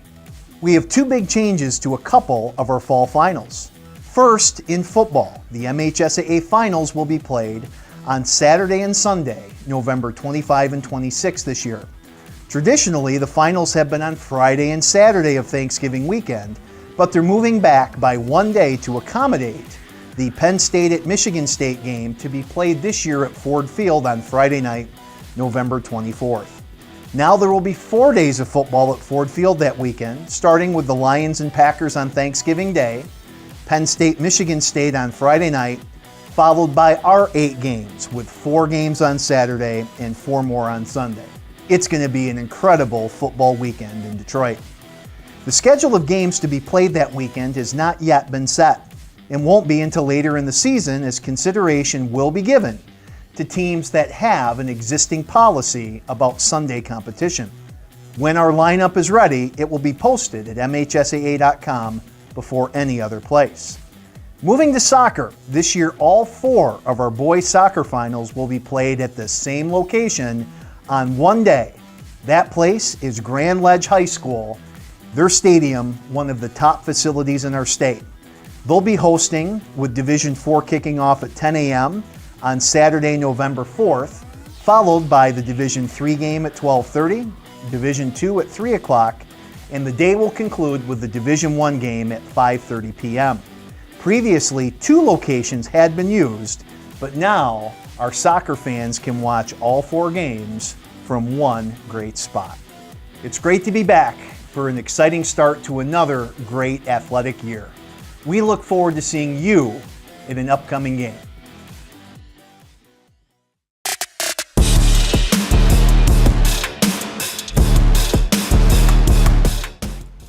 What's up, Michigan? Back with another fresh look at high school football recruiting here in the state of Michigan. This is the State Champs Recruit Report with the one, the only, Alan True of 24/7 Sports. Alan, welcome to week 5 of the high school football season. Crazy, right? I know we say that every week, but I know. It is moving so quickly. It really is. It's crazy. And Alan True is here every week to break down the prospects and give you the latest on what's happening as they explore the college football landscape. Let's start with Forest Hill Central senior Ty Huckins, the talented Mr. Football candidate at wide receiver, also safety, recently decommitted from Northwestern. I understand didn't take long for him to find his new home. No, he had kicked around the idea of taking some official visits and taking a look at some other schools, but he's been to Purdue a couple times, and I think that opportunity was too good to pass up. It's close to home. He fits their defense very well, really, really likes their staff, and I think is going to have a chance to play multiple roles for them. So he went ahead, committed to the Boilers, and as he said, he's an all-state wide receiver and defensive back who's a Mr. Football candidate. Really, really nice pickup for Purdue to come up into West Michigan and get a player like Ty Huckins. No doubt, over a dozen offers came in for Ty, including Wisconsin and Michigan State. Congratulations. He's headed to play safety at Purdue. All right, let's get into the running back from Birmingham Groves, Noah Sanders. He's a junior, and it was a big weekend for the Sanders family. His father, Barry Sanders, had his statue revealed in front of Ford Field, and his son Noah had 18 carries, 125 yards, 3 touchdowns, nearly knocked off our second-ranked team in the state, Southfield A&T. The Southfield Stadium was packed, and not just with fans, but scouts. Yeah, that was a eye-catching performance from him because he didn't just, that yardage wasn't just accumulated in an ordinary way. He broke some big runs against a team that is very athletic. And so he went ahead and picked up his first offer this week from Toledo, a school that is obviously paying attention to these games. They had a commit in that game in Tashi Braceville, the outstanding wide receiver for A&T. So they saw and they pulled the trigger quickly. Jason Candle and his staff have a lot of ties up here. Former River Rouge head coach Corey Parker's on their staff. Yep. Quan Finn from Detroit King is starting at quarterback right now. And so they got in first here with Noah Sanders. I have to think, though, this isn't going to be the last one, especially if he continues to play like that over the rest of this season. No doubt about it. I expect offers to continue to pile up. Maybe his pop's alma mater, Oklahoma State. Imagine that, Alan. Yeah, and his older brother was recruited by them as well. It wound up going to Stanford, but Oklahoma State was early in that recruitment. You'd have to think they will find their way to him eventually here. A lot of schools come in and out of Groves for Avery Gash as well. So you have a lot of schools who know about that program and are going to visit Groves. All right, our third prospect of the day hails from the perennial small school power. That is Jackson Lumen Christi. Over the past 2 decades, 7 state championships, numerous other state final appearances. Lumen Christi 4-0 to start the year this season. Aiden Pastoriza is a senior trench dweller on both sides of the ball for the Titans. And he's committed though, right? He is. He's committed to Central Michigan. But that is not stopping other schools from recruiting him. He just picked up an offer from Cincinnati. He went down there and visited the Bearcats. That program has had many great players from the state of Michigan as well. Most recently, Sauce Gardner. He also went on a visit to Notre Dame. So there's a lot of schools looking at him. He's 6'7", 250 pounds. And so schools are looking at that frame and looking at the potential there. He's an outstanding player for Lumen Christi and still has a lot of ways to grow and develop at the next level. He camped at Michigan State. I know they're still continuing to look at him. So last I spoke with him, he says he's still committed to Central Michigan, but some other programs are coming in. And so Cincinnati comes in with a big offer to him. That is the State Champs Recruit Report for this week. He is Alan True. Follow him on Twitter. Check out his work at 247sports.com, and we'll see you next week.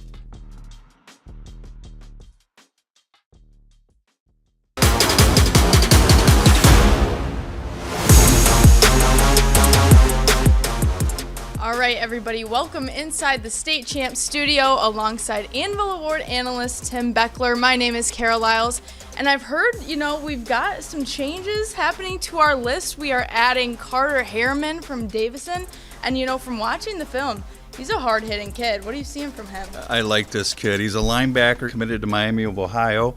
He's a thumper. And what I mean by that is he loves contact. He obviously reads the run and pass well, and he runs well enough to go sideline to sideline. So all that stuff, when you're evaluating talent, you want to be able to see that stuff. But he's the best I've seen in a few years doing this at attacking blockers. If he's your blocking assignment, you better buckle up because he's going to lay it on. You're in for a long night? Yes. He attacks. He knows when to use his shoulder. He knows when to use his hands, but he really brings the force to the blocker. And he uses the tear technique, which you don't see a lot of kids doing, which I love because that's what I taught at Canton. But basically you thump and then you use their fight against you, their drive against you, and you simply tear them down. And it's a great technique for getting rid of blocks. But he gets rid of them and makes tackles. He's good at stuffing gaps. It's not always your job to make tackles, but you've got to fill and stuff your gaps so the back has nowhere to go. Right. To vote for him, you can visit statechampsnetwork.com. At Hungry Howie's, we're famous for flavor, and this is our Chief Flavor Officer. Every hour of every day, our CFO obsesses over the tastiest ingredients, combining them to create new flavor combinations your taste buds never knew they needed. Until now. Introducing his latest master pizza, the Bee Sting. Hot honey drizzle, classic cut pepperoni, and spicy jalapenos, or any two toppings. And our famous flavored crust. It's all the buzz. Hungry Howie's! Every high school sporting event in the state of Michigan has one thing in common: officials. Every game, every meet, every match. Without officials, there'd be no touchdowns, no three-pointers, no face-offs. Without officials, there'd be no games. Officiating is a great way to give back to your community and stay involved with the sports you love. And officials are needed now more than ever, because without officials, it's just practice. At Alto Equipment, we know when it comes to getting your job completed on budget and on schedule, uptime matters. Alto Equipment has partnered with the biggest names in construction, including Volvo, Leeboy, Bogan, Avant, ASV, and more to provide the state of Michigan with industry-leading service and support. Alto Equipment services all makes and models, and their technicians are available 24 hours a day, 7 days a week. Do you have a big project? Alta Rents has you covered with the most diverse rental fleet in Michigan. Give them a call at 844-GO-TO-ALTA today.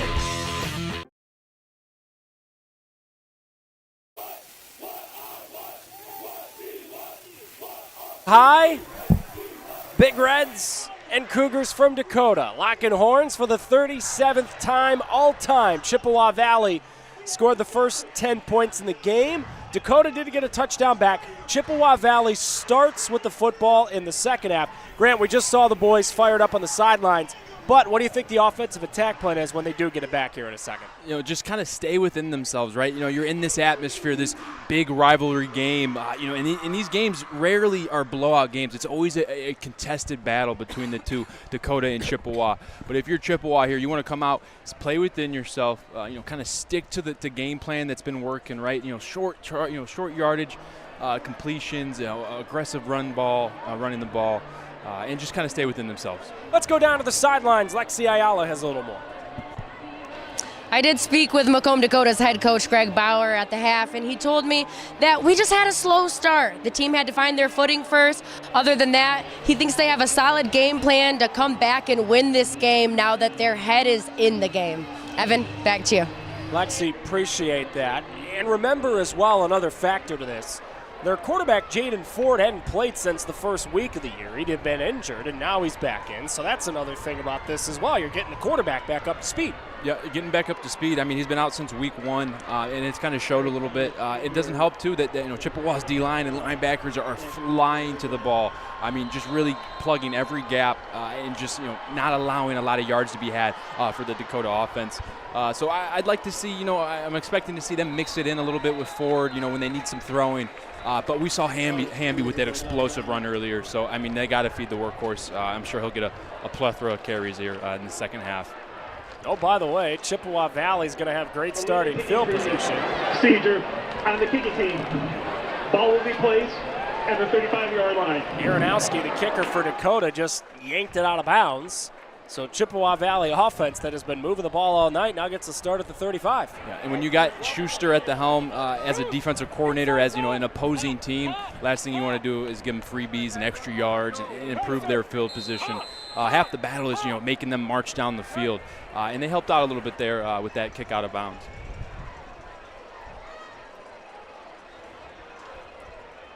Handoff on play 1 of the second half. And a good little chunk of yardage on first down for Chippewa Valley.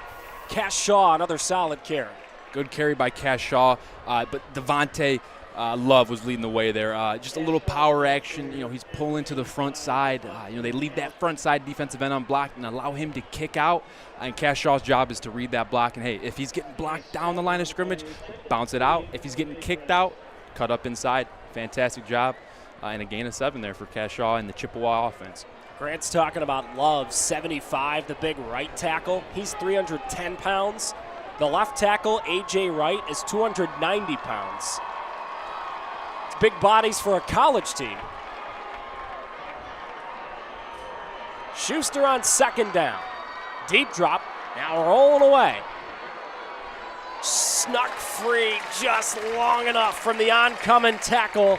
Leaning ahead, awfully close to the first down. And just a pure pocket passer, but when he's got the ball on the edge, he turns into a little running back there. And I shouldn't say little, he's 6'2", 200 pounds, so he's bringing every ounce and every inch with him when he's running that ball. And he does a fantastic job of falling forward there and moving these sticks. Opening drive of the second half for Chippewa Valley. Schuster just kept it alive with a first down carry.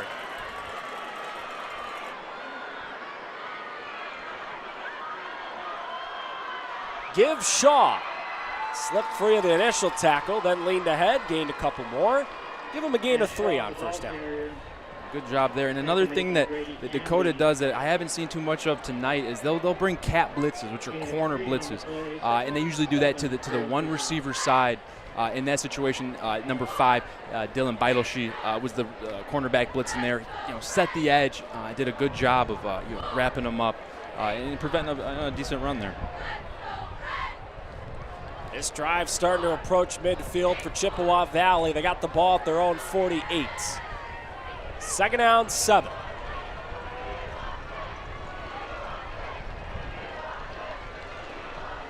Wobbly snap. Schuster's got it and throwing to Lanier. Another catch and another tackle made in the open field. So third down on the way.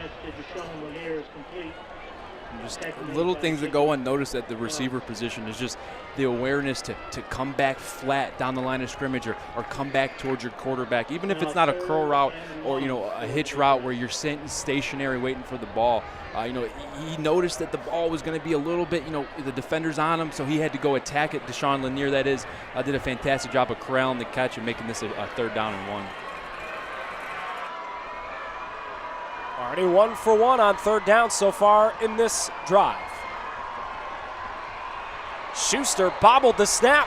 Got to make a little magic. He did. Andrew Schuster, first down. Wasn't pretty, but it worked.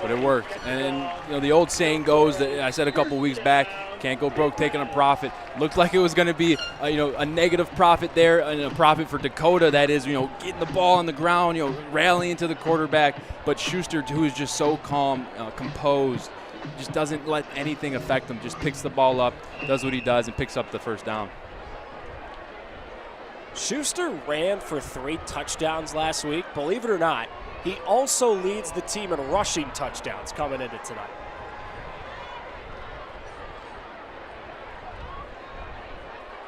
Wants to throw here, and it's caught by Lanier again. First down, Chippewa Valley. Deshaun Lanier starting to really rack up the catches here. Yeah, and your typical high school quarterback, when you look out to the boundary and you see a cornerback sitting in about 3 yards inside leverage of the receiver with a safety over top, you're taught, get off that read, work to your other progression. But Schuster understands and has a chemistry with Lanier that he knows, hey, Lanier's going to stay on the outside. If I can place that ball right around that cornerback that's sitting in that flat's head, it puts him in an opportunity to break that tackle, and then it gives him a one-on-one opportunity with the safety there, Jalen Whitaker. And Deshaun Lanier has showed to break those tackles. Drive continues for Chippewa Valley, marching down methodically. Schuster, play action, pressure coming, open man. That is caught inside the 5 goes Evan DiBucci. And what do you do when you got downhill linebackers playing fast? You run a little run action, right? You pull the guard. You tell him, hey, it's going to be a run. But nope, Evan Schuster drops back, throws a dime to Evan Baducci, and he does the rest of the work. He's like a Wes Welker out there, finds the open zones, wins in man coverage, and gets them to a first and goal here. Evan DiBucci already 4 receiving touchdowns this year, nearly had his 5th. Chippewa Valley knocking on the door again, first and goal inside the 5. Schuster rolling, looking, and throwing incomplete. Kind of looked like that slipped off his fingers. Yeah, they were designing there, and I've seen this on tape.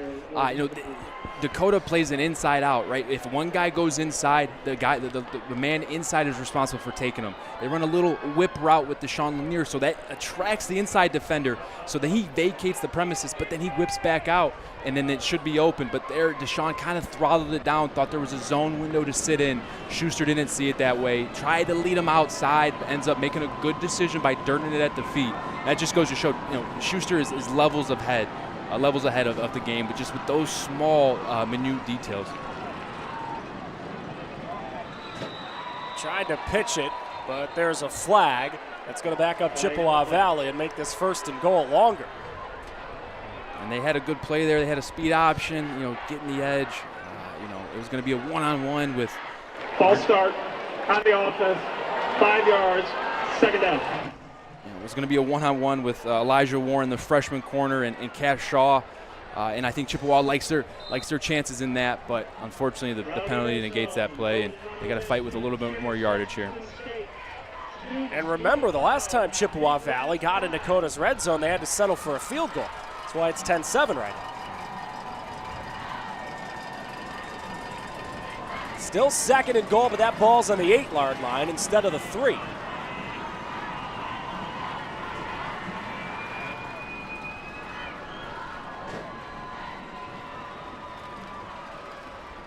Snap to Schuster. Rolling away from pressure. He tucks and runs. Touchdown, Andrew Schuster.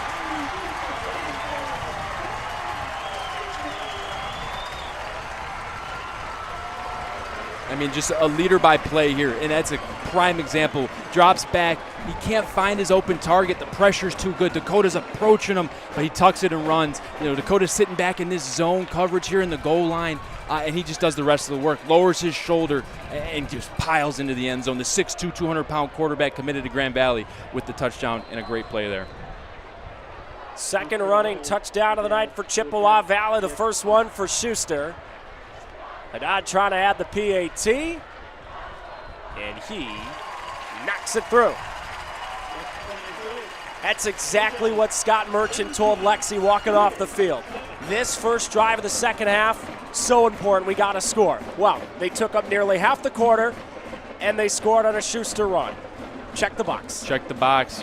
You did your job there on that first drive, and you put Dakota in an uncomfortable situation. Schuster can't quite find the mouth guard. He's over there bawling, not worried about the teeth, but good job finding it, young fella. But they put Dakota into an interesting predicament, right? We don't know what Dakota feels comfortable in right now. Is it the Wildcat with Hamby at the helm, or is it Jaden Ford throwing the passes?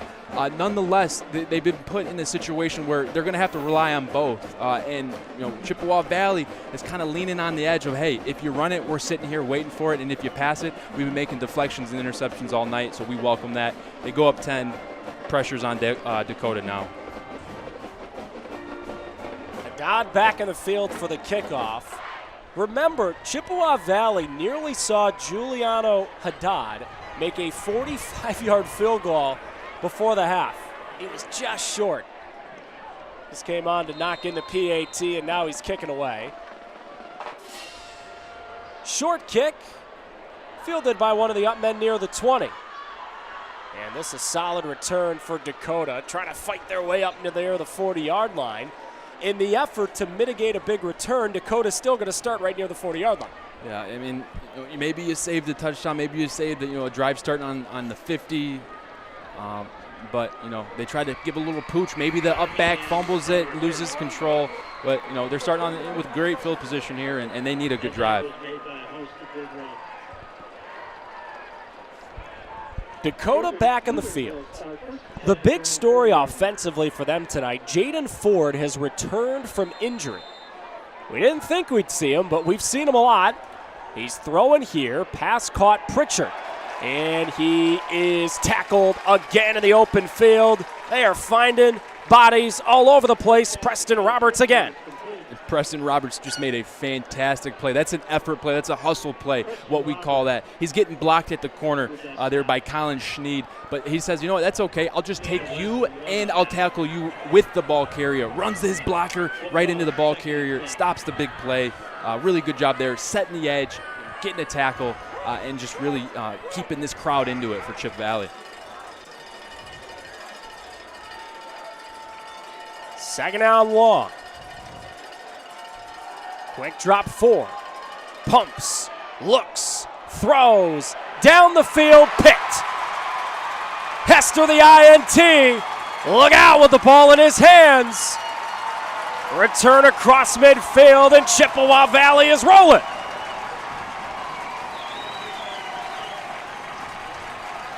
And they're rolling. And on tape, if you watch the tape, Chippewa Valley has had a little bit of, a defeat with double moves. They try to go double move, Dakota that is, but Jaden Ford just throws another pop fly, an ill-advised throw.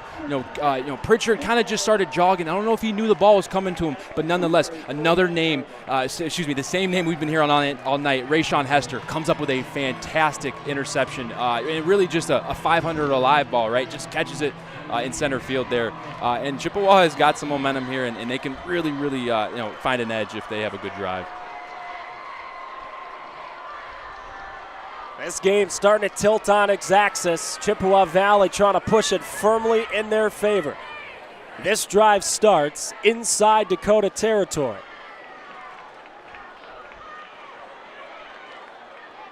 They keep it with Folks. Slipped free of one man, got up to the 45-yard line, and that means second down is coming. Alta Equipment knows when it comes to getting your job completed on budget and on schedule, uptime matters. Alta Equipment partners with the biggest names in construction with industry-leading service and support. Give them a call, 844-GO-TO-ALTA.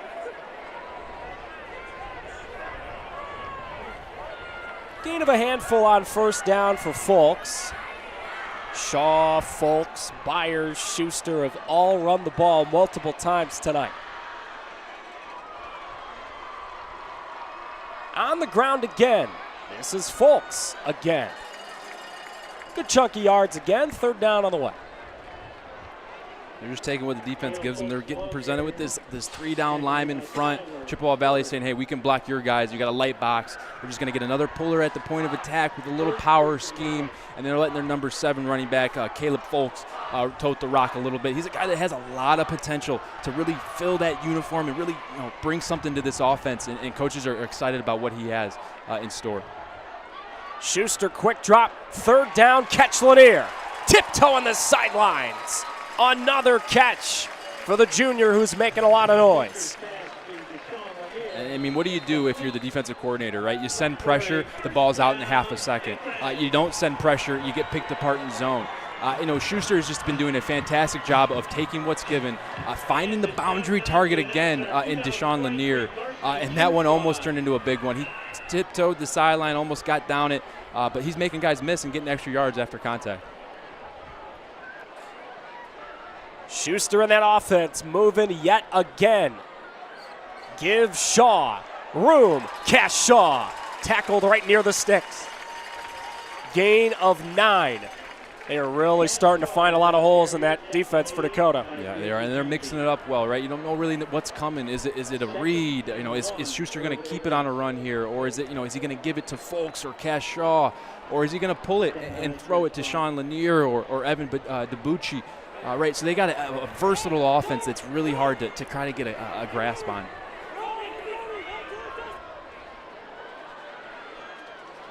Right back in the ground was Shaw. First down and more. Cash Shaw won't go down.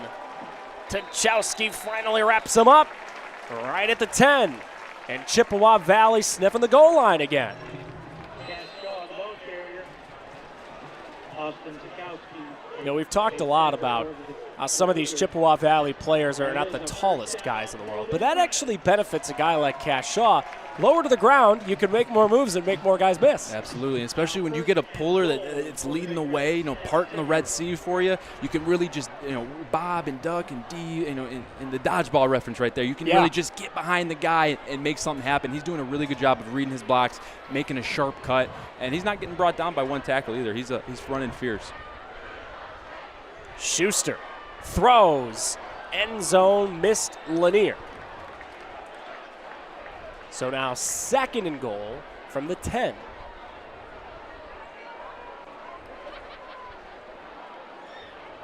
Schuster coming into tonight, completing 65% of his passes, over 1,100 yards, 4 games in, 11 touchdowns, only 2 picks.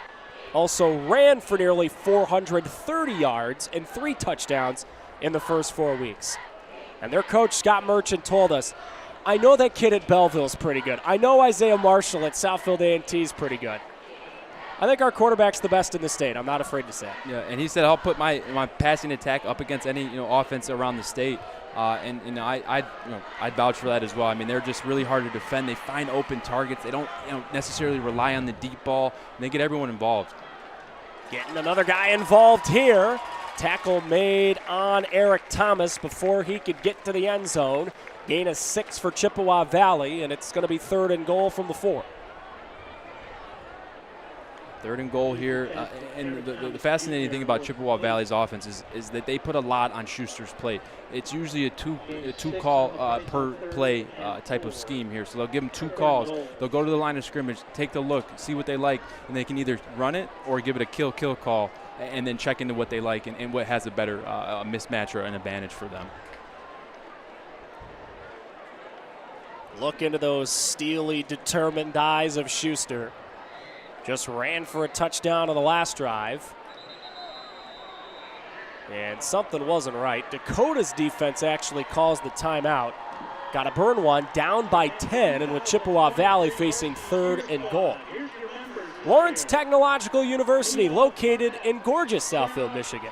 Among the largest college of architecture and design in the nation. Go learn more. Visit ltu.edu. All right, Grant. I'm giving you a big power. You're calling the plays for Chip Valley. What are you calling? You got 3rd and goal. You're up 10. A minute left in the 3rd quarter. Your defense is playing well. I'm going to go ahead and say that if they get this thing within 3 yards, 2 yards of the goal line, they might try to go for it again. So with that being said, I think they're going to have either a RPO on display here where they try to draw the linebackers in and maybe a little dump pass, in the middle, or they just give it to one of their featured backs here and let him get a few chunks and then make a decision. Hey, do we go up 20-7, or do we try and pin them deep and go for a touchdown? And if we miss it, they're fighting from their own 4-yard line there. So some decisions to make here. 3rd down goal for Chippewa Valley after the Dakota timeout. Schuster throws. DiBucci catches. Oh, he stayed on his feet, but he's not going to get to the end zone. He gained just a yard, and here we go, Grant. It's decision time. Decision time. It's the rivalry game. Looks like they're going to send in, they got some personnel coming in. Haddad's on the field, the kicker, so I think they're going to take the points. Respectable decision, right? You don't want to let your emotions fly too high, but nonetheless, they're still up 2 scores here, and they're kind of controlling this game, if you will. DiBucci slipped the first tackle attempts, but Dakota rallied to the ball. And now Haddad is on, trying to make his second field goal tonight. Schuster puts the snap down, and Giuliano Haddad looking pretty darn good as a kicker so far tonight. And look, Chippewa Valley is going to be playing a lot of close games the rest of the way.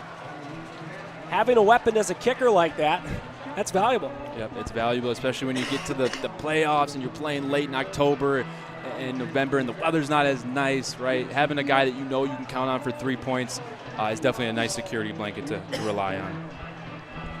We're very fortunate to have seen future NFL players at the high school ranks in Michigan over the last few years. Let's get you a shot of Sean Murphy Bunting, Chippewa Valley, class of 2015. Yes, that is a future NFL player making plays on guys who are just not equipped to tackle him at the high school level. Tennessee Titan currently, Sean Murphy Bunting. Played high school ball at Chip Valley. All those highlights in the 2014 season. Cass Tech sick of seeing that. Murphy Bunting graduated 2015, 3 years as a Chippewa at Central Michigan. Bucks picked him in the second round in 2019. And now Sean's found his way to Nashville. Another short kick for Chippewa Valley. Once again, Connor Meehan on the return.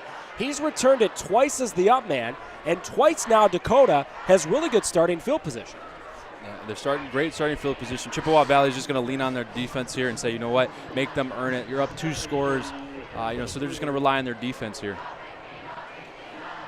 It's an defense, Grant, that's only given up 7 points tonight. Yeah, right. So you got to have a little bit of, you're feeling good about yourself, right? So these pooch kicks, got to imagine it's just to keep the ball out of the playmaker's hands and see if you can, make one of these up backs, these bigger, these fullback type bodies, drop a punt or drop a kickoff here and go from there. But you missed a note on Sean Bunting. You forgot he's a Super Bowl champion as well. Oh, that's right. The COVID year. Yep. Him and Mr. Tom Brady. How'd his career work out? Was that guy pretty good? I'd have to look him up. I can't recall. I think he played a few years, but you just got to get in a Michigan football reference somehow. It's in your contract. 6th-round draft pick. No one wants that guy. Anywho, good gain on first down for Dakota. We're going to the 4th quarter. We told you this thing would be tight.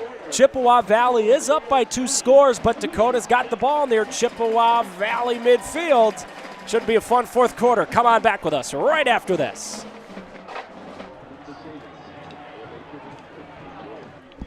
At Hungry Howie's, we're famous for flavor, and this is our Chief Flavor Officer. Every hour of every day, our CFO obsesses over the tastiest ingredients, combining them to create new flavor combinations your taste buds never knew they needed. Until now. Introducing his latest master pizza, the Bee Sting. Hot honey drizzle, classic cup pepperoni, and spicy jalapenos, or any 2 toppings. And our famous flavored crust. It's all the buzz. Hungry Howie's! At Alto Equipment, we know when it comes to getting your job completed on budget and on schedule, uptime matters. Alto Equipment has partnered with the biggest names in construction, including Volvo, Leeboy, Bogan, Avant, ASV, and more to provide the state of Michigan with industry-leading service and support. Alto Equipment services all makes and models, and their technicians are available 24 hours a day, 7 days a week. Do you have a big project? Alta Rents has you covered with the most diverse rental fleet in Michigan. Give them a call at 844-GO-TO-ALTA today. Every high school sporting event in the state of Michigan has one thing in common: officials. Every game, every meet, every match. Without officials, there'd be no touchdowns, no three-pointers, no face-offs.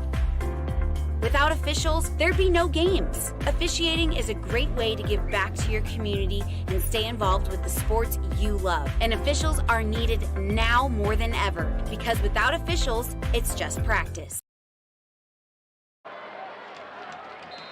Start of the fourth quarter at Chippewa Valley. Dakota down by 13, but they got the ball. First down 10, right near midfield. Give, running right, nothing. Maybe back to the line, that's it. Skylar Simmons brought down, and it's third down coming up. Let's go down to the sidelines. Third member of our crew, Lexi Ayala. Thanks, Evan. Macomb, Dakota's head coach, Greg Bauer, knew just how talented this Chippewa Valley High School football team would be, and that's thanks to their QB, Andrew Schuster. He said he can beat you in 3 ways: with his arm, with his legs, and with his mind. He knew that their team, this Big Red team, would bring it all today, and he knew that the secondary defense is what was going to count tonight. And QB Schuster, he's really getting the job done. Bauer said might be the best in the line of 3. Evan? Yeah, there's those 3 Schuster brothers we've been talking about all night, Lexi. Now we have a decision to make for Dakota. They just tried to run Brady Hamby, and he was short. Fourth down, 1.5 yards, 2 yards to go. Kind of feels like Dakota has to go for it. Yeah, I mean, with Chippewa Valley's offense, they've been sustaining the last 2 drives, at least 4 to 5 minute drives, right? So if you take that into consideration as a Dakota coach, you're thinking, hey, maybe we have 2 more possessions, if we're lucky, 2 at most. So right here, big down, crucial moment in the game. They motion Pritchard and give it to him. Pritchard first down. Caleb Pritchard still going. And the Dakota drive is alive. And they go back to old reliable. They're just running the receiver jet here, getting the perimeter. They want to get one of their best playmakers the ball. They do a good job here, right? When you're a defense and you see that stretch coming, right, the receiver running to the sideline, you overplay it sometimes as well, which create cutback lanes. Caleb Pritchard did a good job of trusting his blockers, coming flat down the line, and then made a cut for a first down, and a crucial one at that. Same play, but other side of the field. This one doesn't work quite as well. Pritchard gains a couple of yards, and it'll be second down and 8. Pritchard entered today, 7 catches, 8 carries on the season. Number 12 in white and blue, coming back from last year's team. Good size, 6'2", 190. He'll also run some track and play some baseball when the weather warms up and the snow melts. We don't have to worry about that yet, though. This is a gorgeous night, Grant. Awesome setting. Crowds are packed. They've been locked in from the first snap. This really is high school football. Not much more you could ask for in Metro Detroit. Couldn't ask for a better atmosphere to be at tonight. All right, that was Pritchard who jumped offside. Full start. On the offense. Bag him up. This is going to be a second down and over 10 yards to go. Late in the game, you're down 2 scores. You got to be careful there. They're just eager to get after it. Pritchard jumped. I think a couple offensive linemen there jumped as well. So you just got to stay within yourself here, right? Don't keep too much attention to the clock, right? Keep playing your game and try to get this ball in the end zone as fast as you can. Second down, 13. Ford throws. Pritchard catches, slips tackles, keeps going inside the red zone. Late in the ball game, Caleb Pritchard making an impact. And Caleb Pritchard has been having a fantastic second half. Right now, does a fantastic job of just catching a hitch route in the boundary, kind of taking a little bit of Chippewa Valley's playbook there, and then that allows him to be one-on-one with Dwight Downing, the cornerback, number 11, makes him miss, gets into open field, and has some great yards after catch. Ford wants to throw again. This is tipped, nearly picked. Oh, it hung in the air for a long time, and Byers nearly came down with it. Oh, that felt like that was in the air for a while, and no one could get it. Byers was a few feet away, made a diving effort. And just something to look out here for. I mean, week 1, Dakota facing Fortson. Trent Morin, just an elite receiver on the outside, 6'6", has the height. You got it. In my mind, if I'm Dakota, I'm going to give him at least 1 or 2 shots here. You're in your own red area, right? You can chuck it and put it in a place where the cornerback can't get it, outside the hash, away from the safety.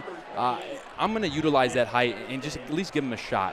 In the Fortson game, he had a 38-yard touchdown, 35-yard post for a touchdown, and he's got 4 on the year. So, he has proven that he can make big plays for this offense. Ford's got it, and a lot of time. He throws, Felicia makes the catch. Out of bounds, inside the 10. He gained enough for the first down, and Dakota's got a first down and goal. Dakota's doing a really good job. They got pushed back with the penalty, but they didn't let that set them back. They're moving the ball here. They're doing exactly what they need to do, right? Get the ball down the field as fast as they can. Give your defense some time to try to make a stop on Schuster when you get the ball back. But nonetheless, they got to put it in here. But really good catch there by Michael Felicia. I mean, he's jumping backwards, lands on his feet, and still gets out of bounds. Really good play there. And Dakota, they're moving. They got to put it in here. Hamby's the quarterback, first down goal. They snap it to him. He's running right. Lowering his big 6 foot, 210-pound body inside the 5. They'll give him the 4. It's going to be second down and goal. It looks like Hamby's going to be staying in. Jaden Ford's on the sideline. They want to add that 11th player, right? When the quarterback's a runner, normally when a quarterback is throwing, it's 10 players you got to worry about, right? The linemen and then the receivers and the running backs. But when you incorporate your quarterback into the run game, you bring all the defensive principles to play, right? You got to protect and guard everyone. Hamby keeps driving the legs. He doesn't get to the goal line. Does gain a couple of yards again. Third down and goal from the 1. 2 down territory. You need 2 scores, right? So the field goal really isn't, going to help you here. So you're gonna be on the field here for at least 2 more plays. So just keep expecting them to just keep shoving it up the middle here with Hamby at the helm. Tchaikovsky on the carry. He didn't get there. He's short. Hamby, the acting quarterback, is telling the sidelines, let's go. And just props to this D-line for Chippewa Valley. Devontae Love, Colin Sturgeon, Anthony Wright. These guys are plugging the holes. I mean, they're making it hard for Hamby to follow, find any room to maneuver. So they're doing a really good job here. A Chip Valley stop would really erupt this crowd right now. It's not quite ball game yet, but it's starting to feel that way. 4th down goal. Hamby running all the way. Touchdown, Dakota. They're alive.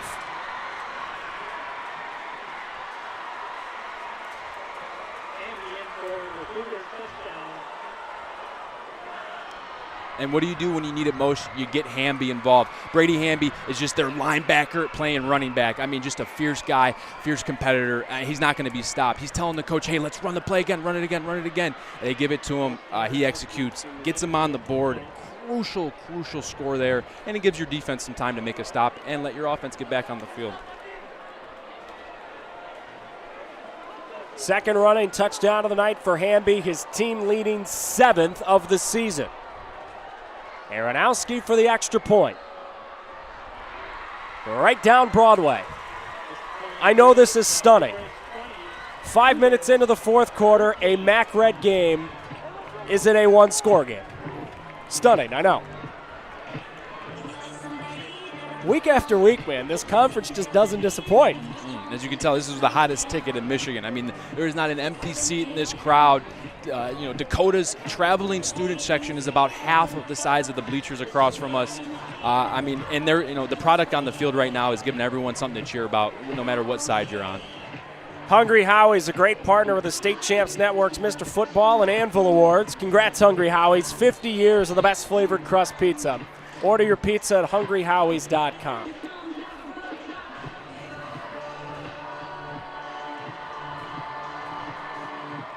They are playing You Need to Calm Down by Taylor Swift before the kickoff. That can't be at all to the Dakota fans saying they need to calm down after that 4th and goal touchdown from the 1. Not at all, right?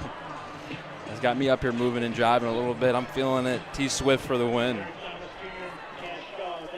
I was going to go see her at Ford Field this summer, but I didn't have a spare $1,200. If you do, good for you. I'll see her next time.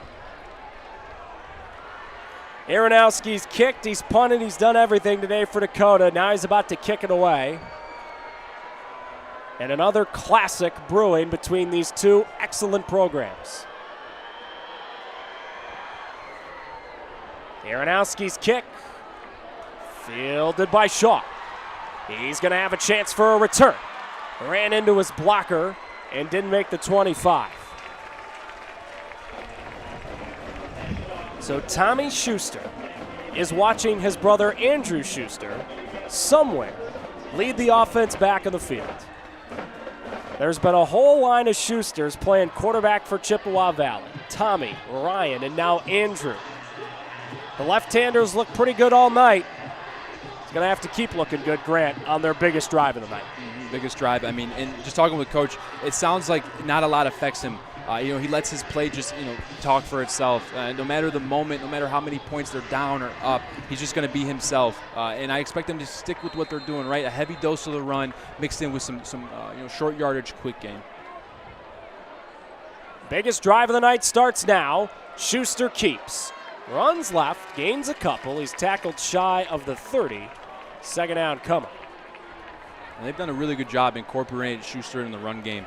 Some by design and some by some fumbles in the backfield where he's had to, kind of create it on his own. But, you don't know when it's coming, right? Schuster's a pocket passer that can run, 6'2", 200-pound quarterback for Chippewa Valley. They run a little read option there, read the defensive end, and it was a give or a keep read, that being the quarterback keeps it. Defensive line's playing down the line of scrimmage, trying to chase the running back. Good play call there and a good pickup on first down.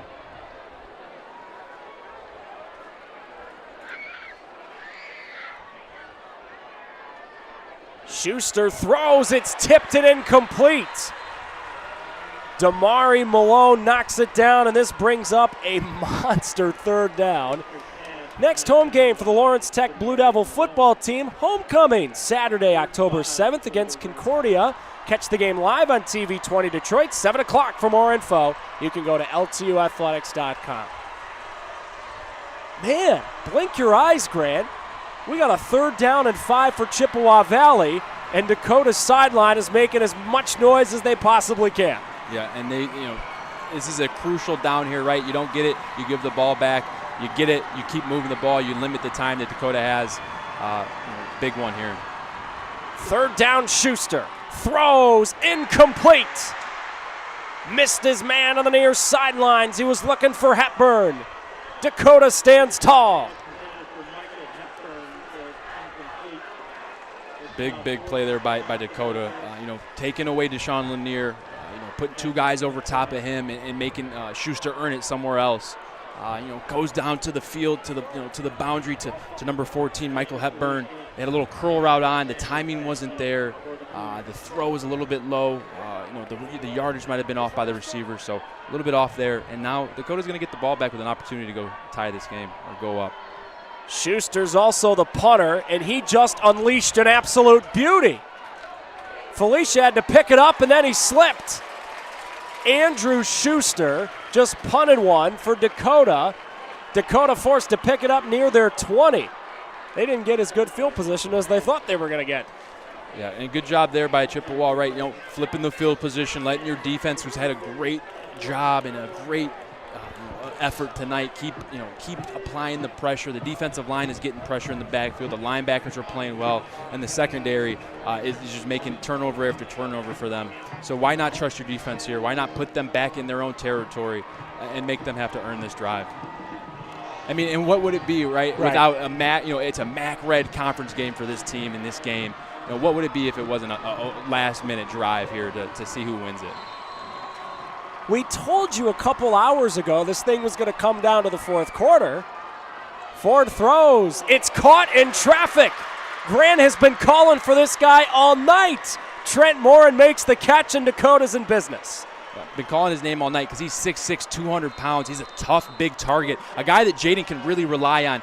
Good job here just getting the ball out. The cornerback jumps in front of it, tries to jump the route and make a game-ending play. But when you jump a route as a defensive back, you have to be so sure that you're going to make that play because you know what? If you miss, the guy's turning upfield and running. Thankfully, Chippewa Valley had some help there to bring Trent Morphin down, but really good play there. The way to move the sticks if you're Dakota. Ford throws again. This is Sneed in space. Colin Sneed tackled, but not before Dakota gains another 1st down. And Dakota's, they found their rhythm here offensively. This is something that if you cut on the film week 1, I mean, they look like an aerial assault team. I mean, they're just throwing it all over the field, picking apart Fordson's defense. And right now, the offensive passing attack is looking really good. Chippewa Valley, you just got to relax, stay within themselves, and really just try to get a stop here. 2 plays, 2 first downs on this so important drive for Dakota. Give to Chowski. Barely a yard. Wrapped up in the open field by big Colin Sturgeon. Good job there by Chippewa. The defensive coordinator had the right play call on. Was anticipating a run. They sent a pressure, and they get the tackle, for a very minimal gain. Clock ticking. Dakota has 2 timeouts left. They had to burn one earlier. As this drive continues, we wonder how important that is. Coming up on 4 minutes to go. A bad snap, and Ford has to fall on it. They're going to throw a flag. Sturgeon fell on Ford. Dakota started complaining immediately, and they won the argument.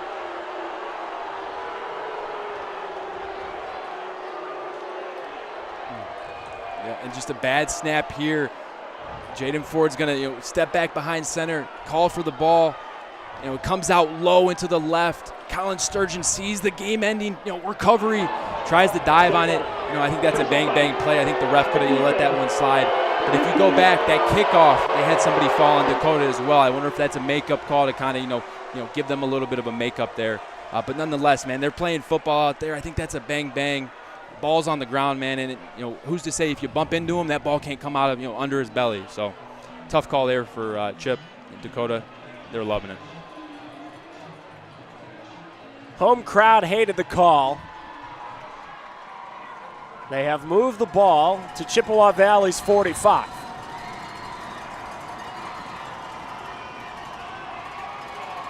Trickeration. Ford downfield. Missed Morin.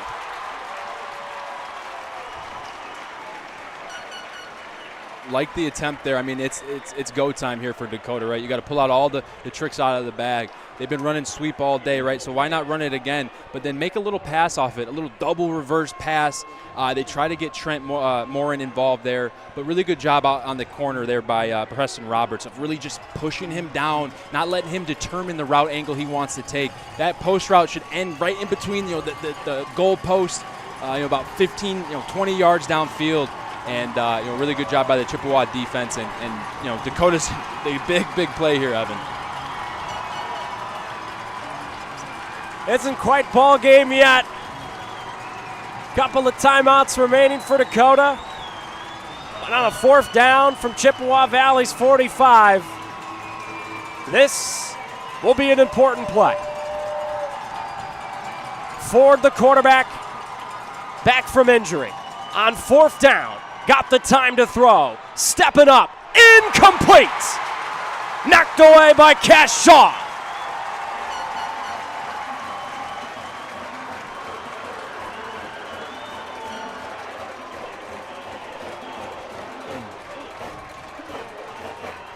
Cash Shaw with a huge play right there. I mean, just listen to this crowd, man. They're loving it. That's a huge play on 4th down. Dakota goes mesh routes, right? They're trying to get those receivers across the field, trying to make it hard for the man coverage defenders to stay with them. But Cash Shaw and Rayshawn Hester, those two have been having a heck of a day, along with Preston Roberts and Dwight Downing and Deshaun Lanier. That secondary has really stepped up today, and that's a group that the coach Merchant really wanted to see take that next step. And that play right there will give you a lot of confidence moving forward in your season. Still those 2 timeouts for Dakota. The ball's at Chippewa Valley's 45. Schuster running all the way. He maybe gained a yard. For now, Dakota lets the clock roll. If you're Chippewa Valley, you get 2 first downs, the game's over. Yep, 2 first down seals it here. If you're Dakota, you just want to keep that 1 yard. We'll take that. We'll allow you to have 1 yard. You want to just keep everything in front of you, rally to the ball, second guy to the tackle, go for the strip, go for the poke out, and don't let anything big happen here. Really secure a tackle to give your offense another chance.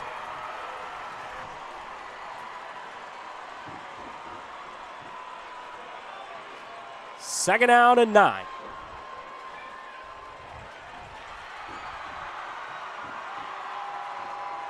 Give. Oh, he slipped a tackle. Oh, Cashaw! You have got to be kidding me!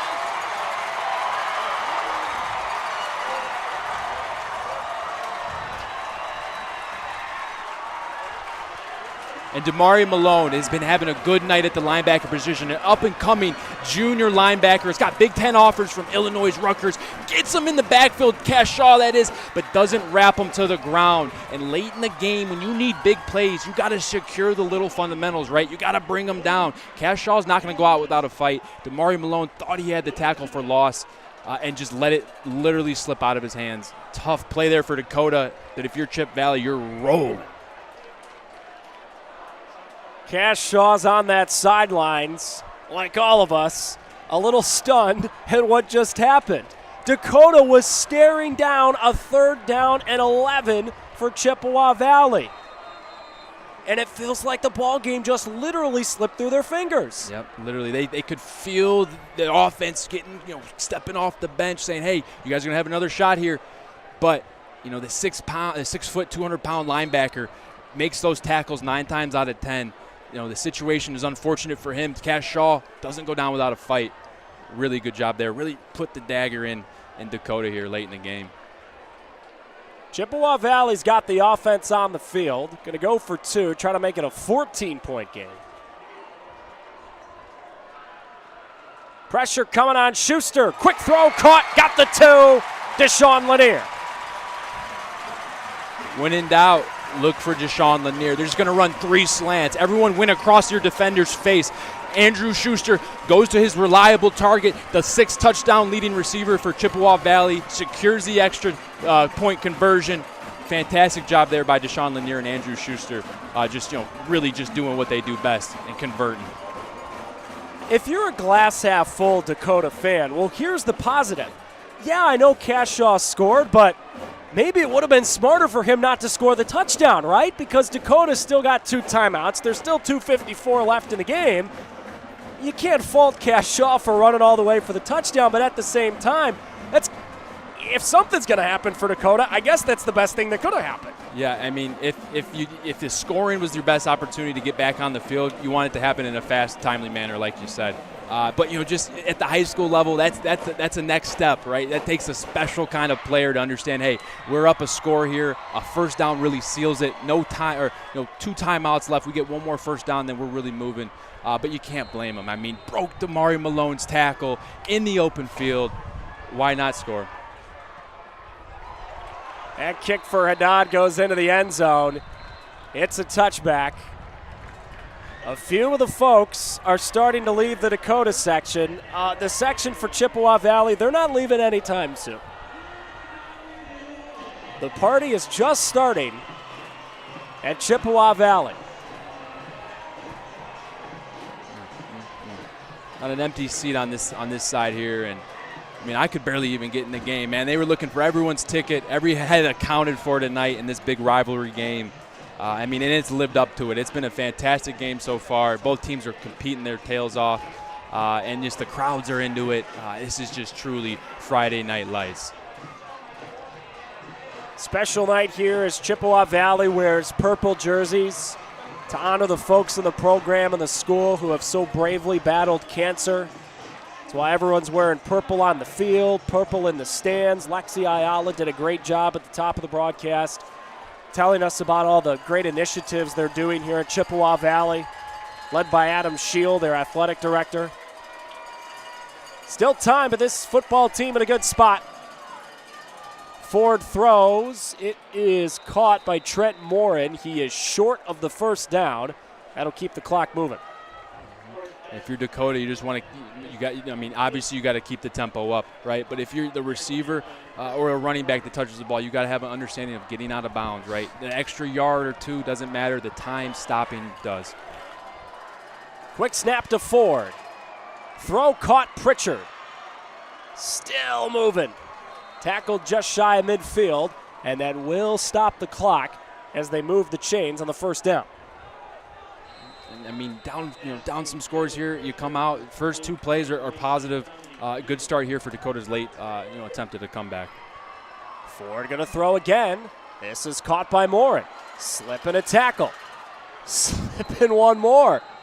Had to tackle him by his shoes. That's another Dakota first down. They're moving. They're moving. And that was similar to the one play we saw when Trent Morin got involved in the last drive. That hitch route. The cornerback tries to come up and make a play. In this situation, though, you don't really want to do that, right? You want to just let him catch it and tackle him inbounds. They get lucky there. They swarmed to the ball and got him down. Ford throws incomplete. A little bit behind Sneed. Does stop the clock with 1:52 to go.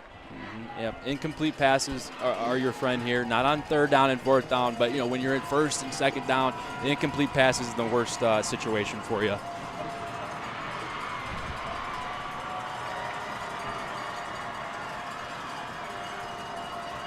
Second down for Ford. Incomplete. Missed Simmons. Story of the night for the Dakota offense. Number 7, Jaden Ford, who had not played since the season opener against Dearborn Fordson. We didn't expect to see him. We have seen him for much of tonight, Grant. Overall, what would you make of his play? He's coming back from injury, so you got to give him a little leeway there, right? And his injury still could be, aggravating him a little bit. But I think Dakota, and the way they've approached this game is they've had both worlds, right? The running game and the quarterback game, and they haven't found a rhythm today. So I think going forward, they just got to try to find the best thing that they can do. Ford brought down, but he's motioning what we all saw. A flag came in. They're going to get Chippewa Valley with a face mask. That keeps the Dakota drive alive. And on the other hand, tonight, Andrew Schuster has been everything as advertised. Just a composed, complete player. Just makes the right decisions at the right time. Good throwaways.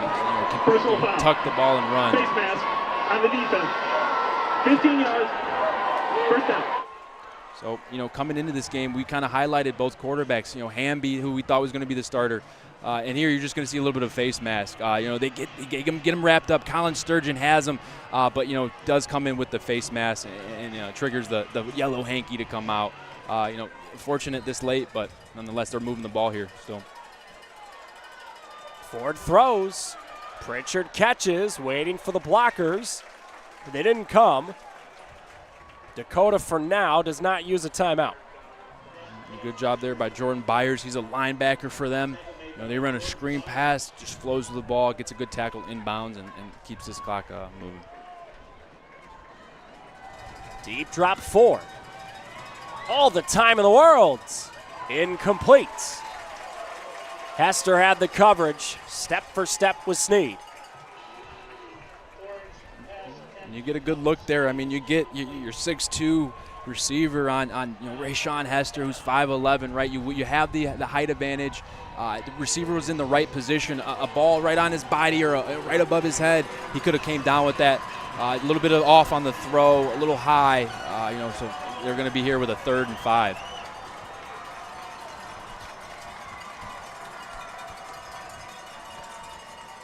Ford's in the shotgun. And the right tackle flinched. That was Justin Bell moving early.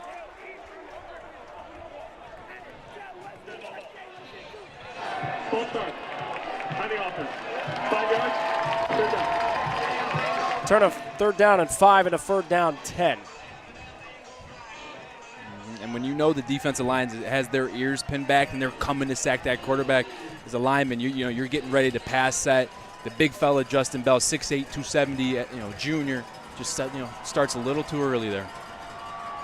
Ford throws. Catch made. Pritchard along the sidelines. That's another Dakota first down. And they're just doing a good job here, right? They're just throwing short routes that Jaden Ford can understand and make good completions on. They're just a little out route versus a soft zone. The inside linebacker is responsible for that flat area. He doesn't relate to Pritchard. Pritchard catches it, gets out of bounds, and they're moving here. Ford again. Incomplete.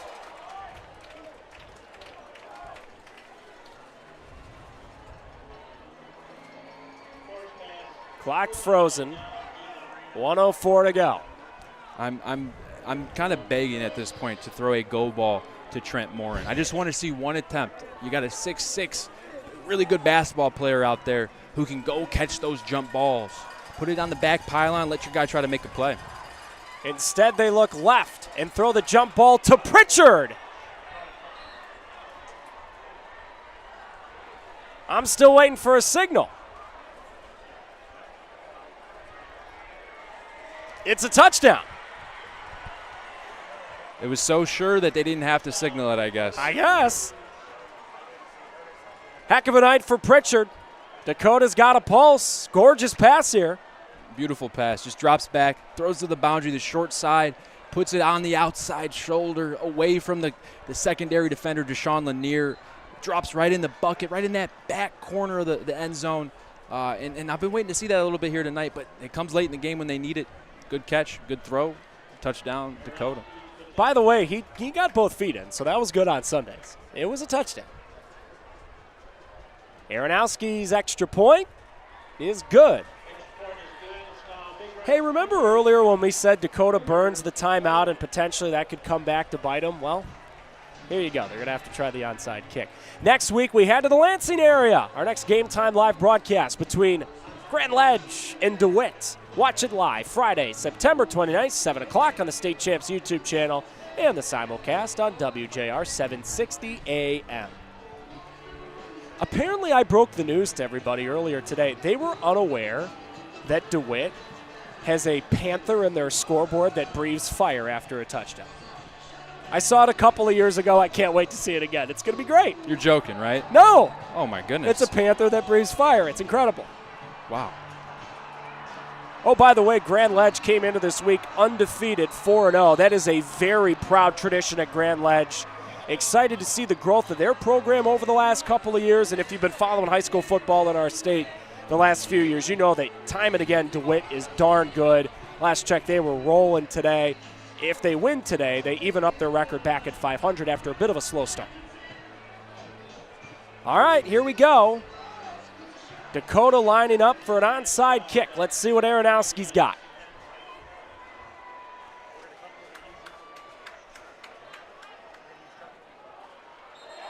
Caught right at the front line. No issues for Chippewa Valley. That is the surest hands I've ever seen from a 5'11", 290-pound left tackle. Tip your cap to A.J. Wright. Yeah, you deserve to flex, my man. And the hands on him, that was fantastic. I wouldn't be surprised they incorporate him into a little tight end here later in the season. I mean, just naturally one hop right in the belly, fall on it, help your team secure a victory. Good job, big fella. You know when that play is shown on film, Dakota's kicker's coming back in the field. Okay, we spoke a little too soon. Apparently we did, but AJ's going to want that play on film for the rest of his life because he's going to want to catch later in the year. All right, take two. Aronowski kicks, and A.J. Wright catches again. They tried the big man twice, and he got it twice. And just as clean on the second as the first. Expect both of those two plays to go on that big fella's huddle. I mean, he's just walking off the sideline like, this is what I do, man. Just a strong walk. That's a victory walk right there if I've ever seen one. Look at him, just chest big, ready to go, ready to take this knee and send Chippewa on to their next opponent. Not much is going to rattle big A.J. Wright, 4-year varsity player.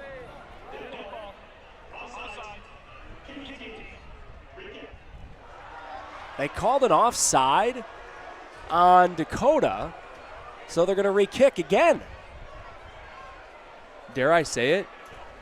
Is Anthony Wright going to go for the three-peat here? I mean, if Dakota kicks it at him again, it's just a foolish idea. I mean, I hope the big fella gets three. That'd make me happy.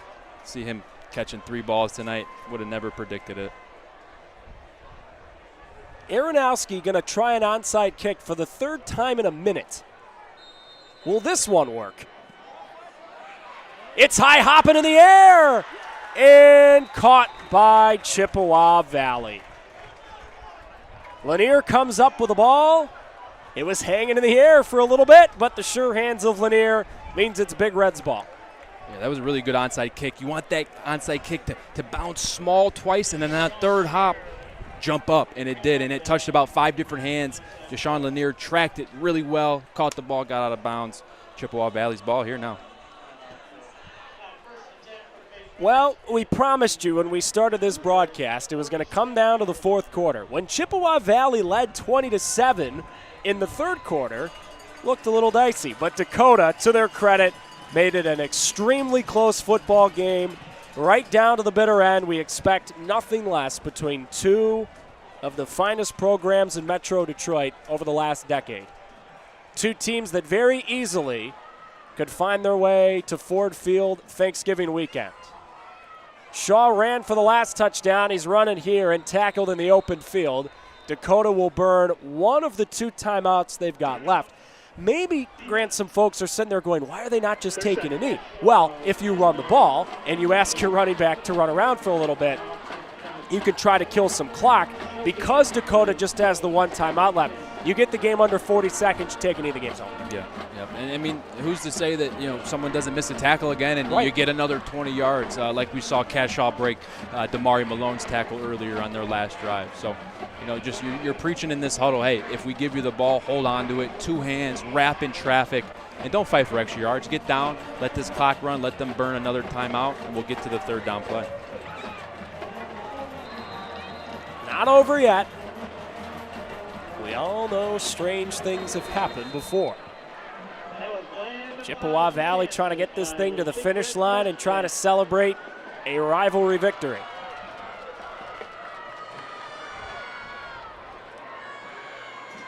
Shaw again. A little bit of room again. Dakota brings him down, and they'll burn that last time out. There's 45 seconds on the clock. Cash Shaw, the ball carrier. Tackle made by Brady Hamby. All right, Graham. So, barring something crazy here, Chippewa Valley gets to 3-2. Dakota will drop their first one this year, 4-1. What do you think both sides take away from this game? And coming into this game, Dakota had no losses, right? 4-0. So I think they're going to learn a lot from this, pending this, 45 seconds we have left. And you get a lot of your lessons in losses, right? You learn who's going to step up when you need it the most, who's going to fight to the the final whistle. And if you're Chippewa Valley in this situation, you're coming off, you're 2-2 coming into this game, and you're rolling. You're finding your chemistry with Andrew Schuster and the receivers, Evan DiBucci, Eric Thomas, and Dwight Down. In the O-line's playing well, so. You really are happy with the product that they put out here tonight, and you just kind of emphasize, hey, let's keep going, right? Keep it up, right? We can't just come to the show on the big games, right? We got to bring it every week.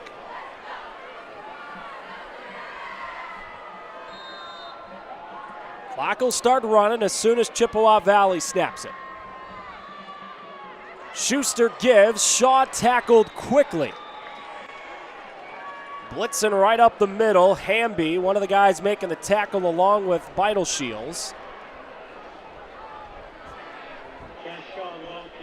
Chippewa Valley sidelines. Look at the officials asking if they have to snap it one more time. They do not. Another one-score classic between Dakota and Chip Valley. Dakota had won 3 in a row. That's ancient history now. Chippewa Valley with sweet revenge.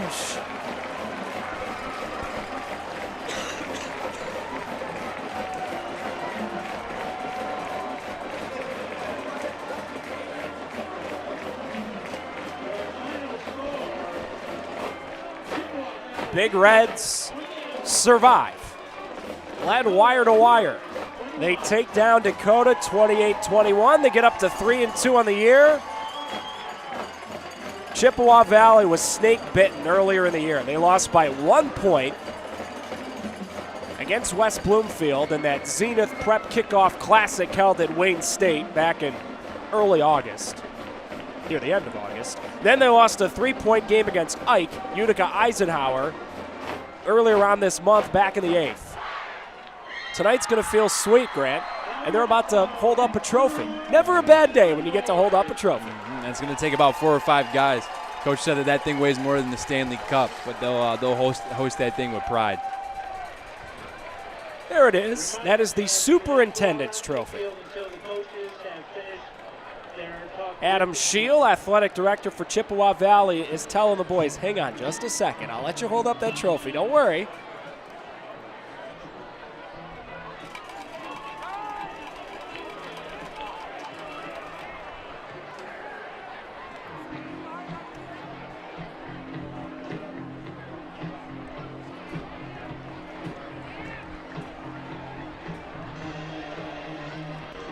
That is the most patient group of high school football players I've ever seen. Just waiting on their fearless leader, Coach Merchant, to get in the middle and break them down.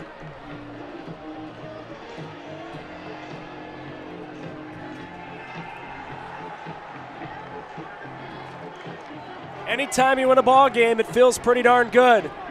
When you raise a trophy after winning a ball game, it's going to feel really good. There's a lot of talented teams at the Division I level, Grant. But with what we saw tonight, the quarterback play of Schuster, Lanier, DeBucci, Cash Shaw, some of the skill guys. Oh, by the way, big Colin Sturgeon, the guy who's holding that trophy right now. Pay attention to Chippewa Valley, and if you don't, you risk getting surprised. They're holding up the trophy. The students are running on the field. High school football at its finest in the great state of Michigan. Sometimes all it takes is one win to really give your team that push you needed during the season.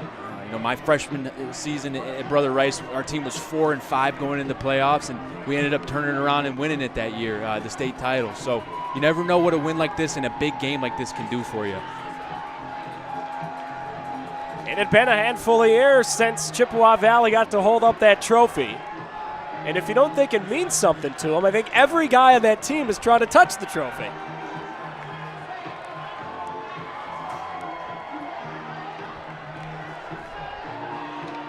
Long way to go. We're only 5 games into the year.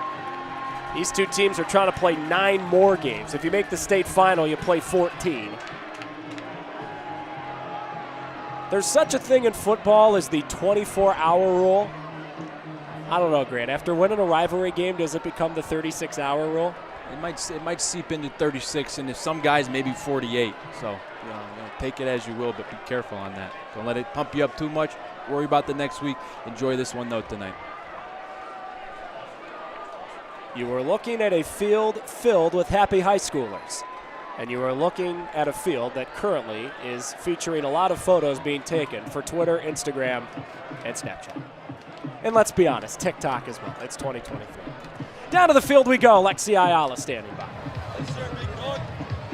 Lexi Ayala alongside our player of the game, quarterback Andrew Schuster. Schuster, you had yourself a game. They knew, Macomb, Dakota, that you were going to bring it all 3 ways, with your arm, with your legs, and with your mind. How are you so lethal in a variety of ways? When the play is called, sometimes it's just not how it works. So you just got to go with your legs sometimes, and then you got to take what they give you when you're passing the ball. So, great team win for us, and got to move on to next week.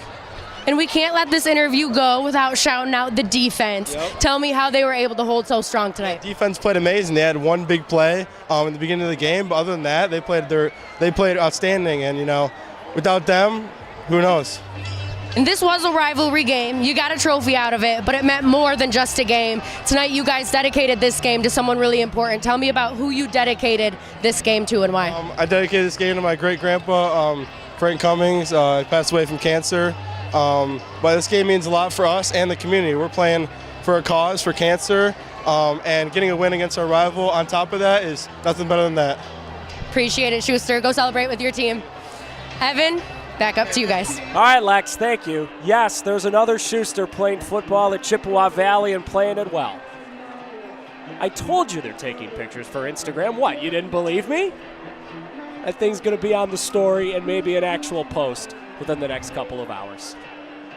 Grant and I are old, but we're not that old, We know what they're thinking about. Oh, yeah. That's going right to the Instagram. They're going to let everyone know about it, that's for sure. Rightfully so. They played a great game. Hats off to Chippewa.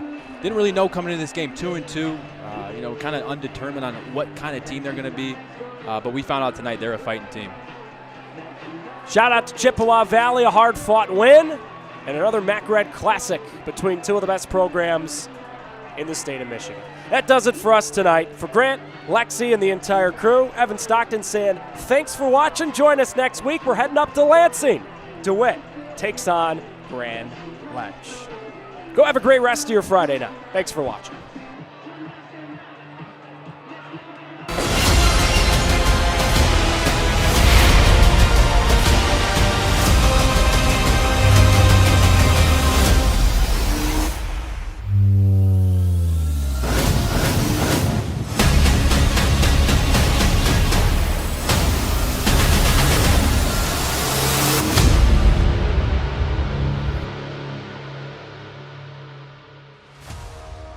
State Champs Game Time Live is delivered by Hungry Howie's Pizza, celebrating 50 years of flavor. State Champs Game Time Live is also brought to you by Lawrence Technological University. Be curious, make magic. The future of education begins at ltu.edu. Alta Equipment, Michigan's #1 construction equipment provider, proudly representing the industry's top brands. Get the right equipment for your project every time with Alta Equipment. The Construction Association of Michigan, the voice of the construction industry in Michigan. U.S. Navy, transform your life and become part of something bigger. Learn more about naval careers at Navy.com.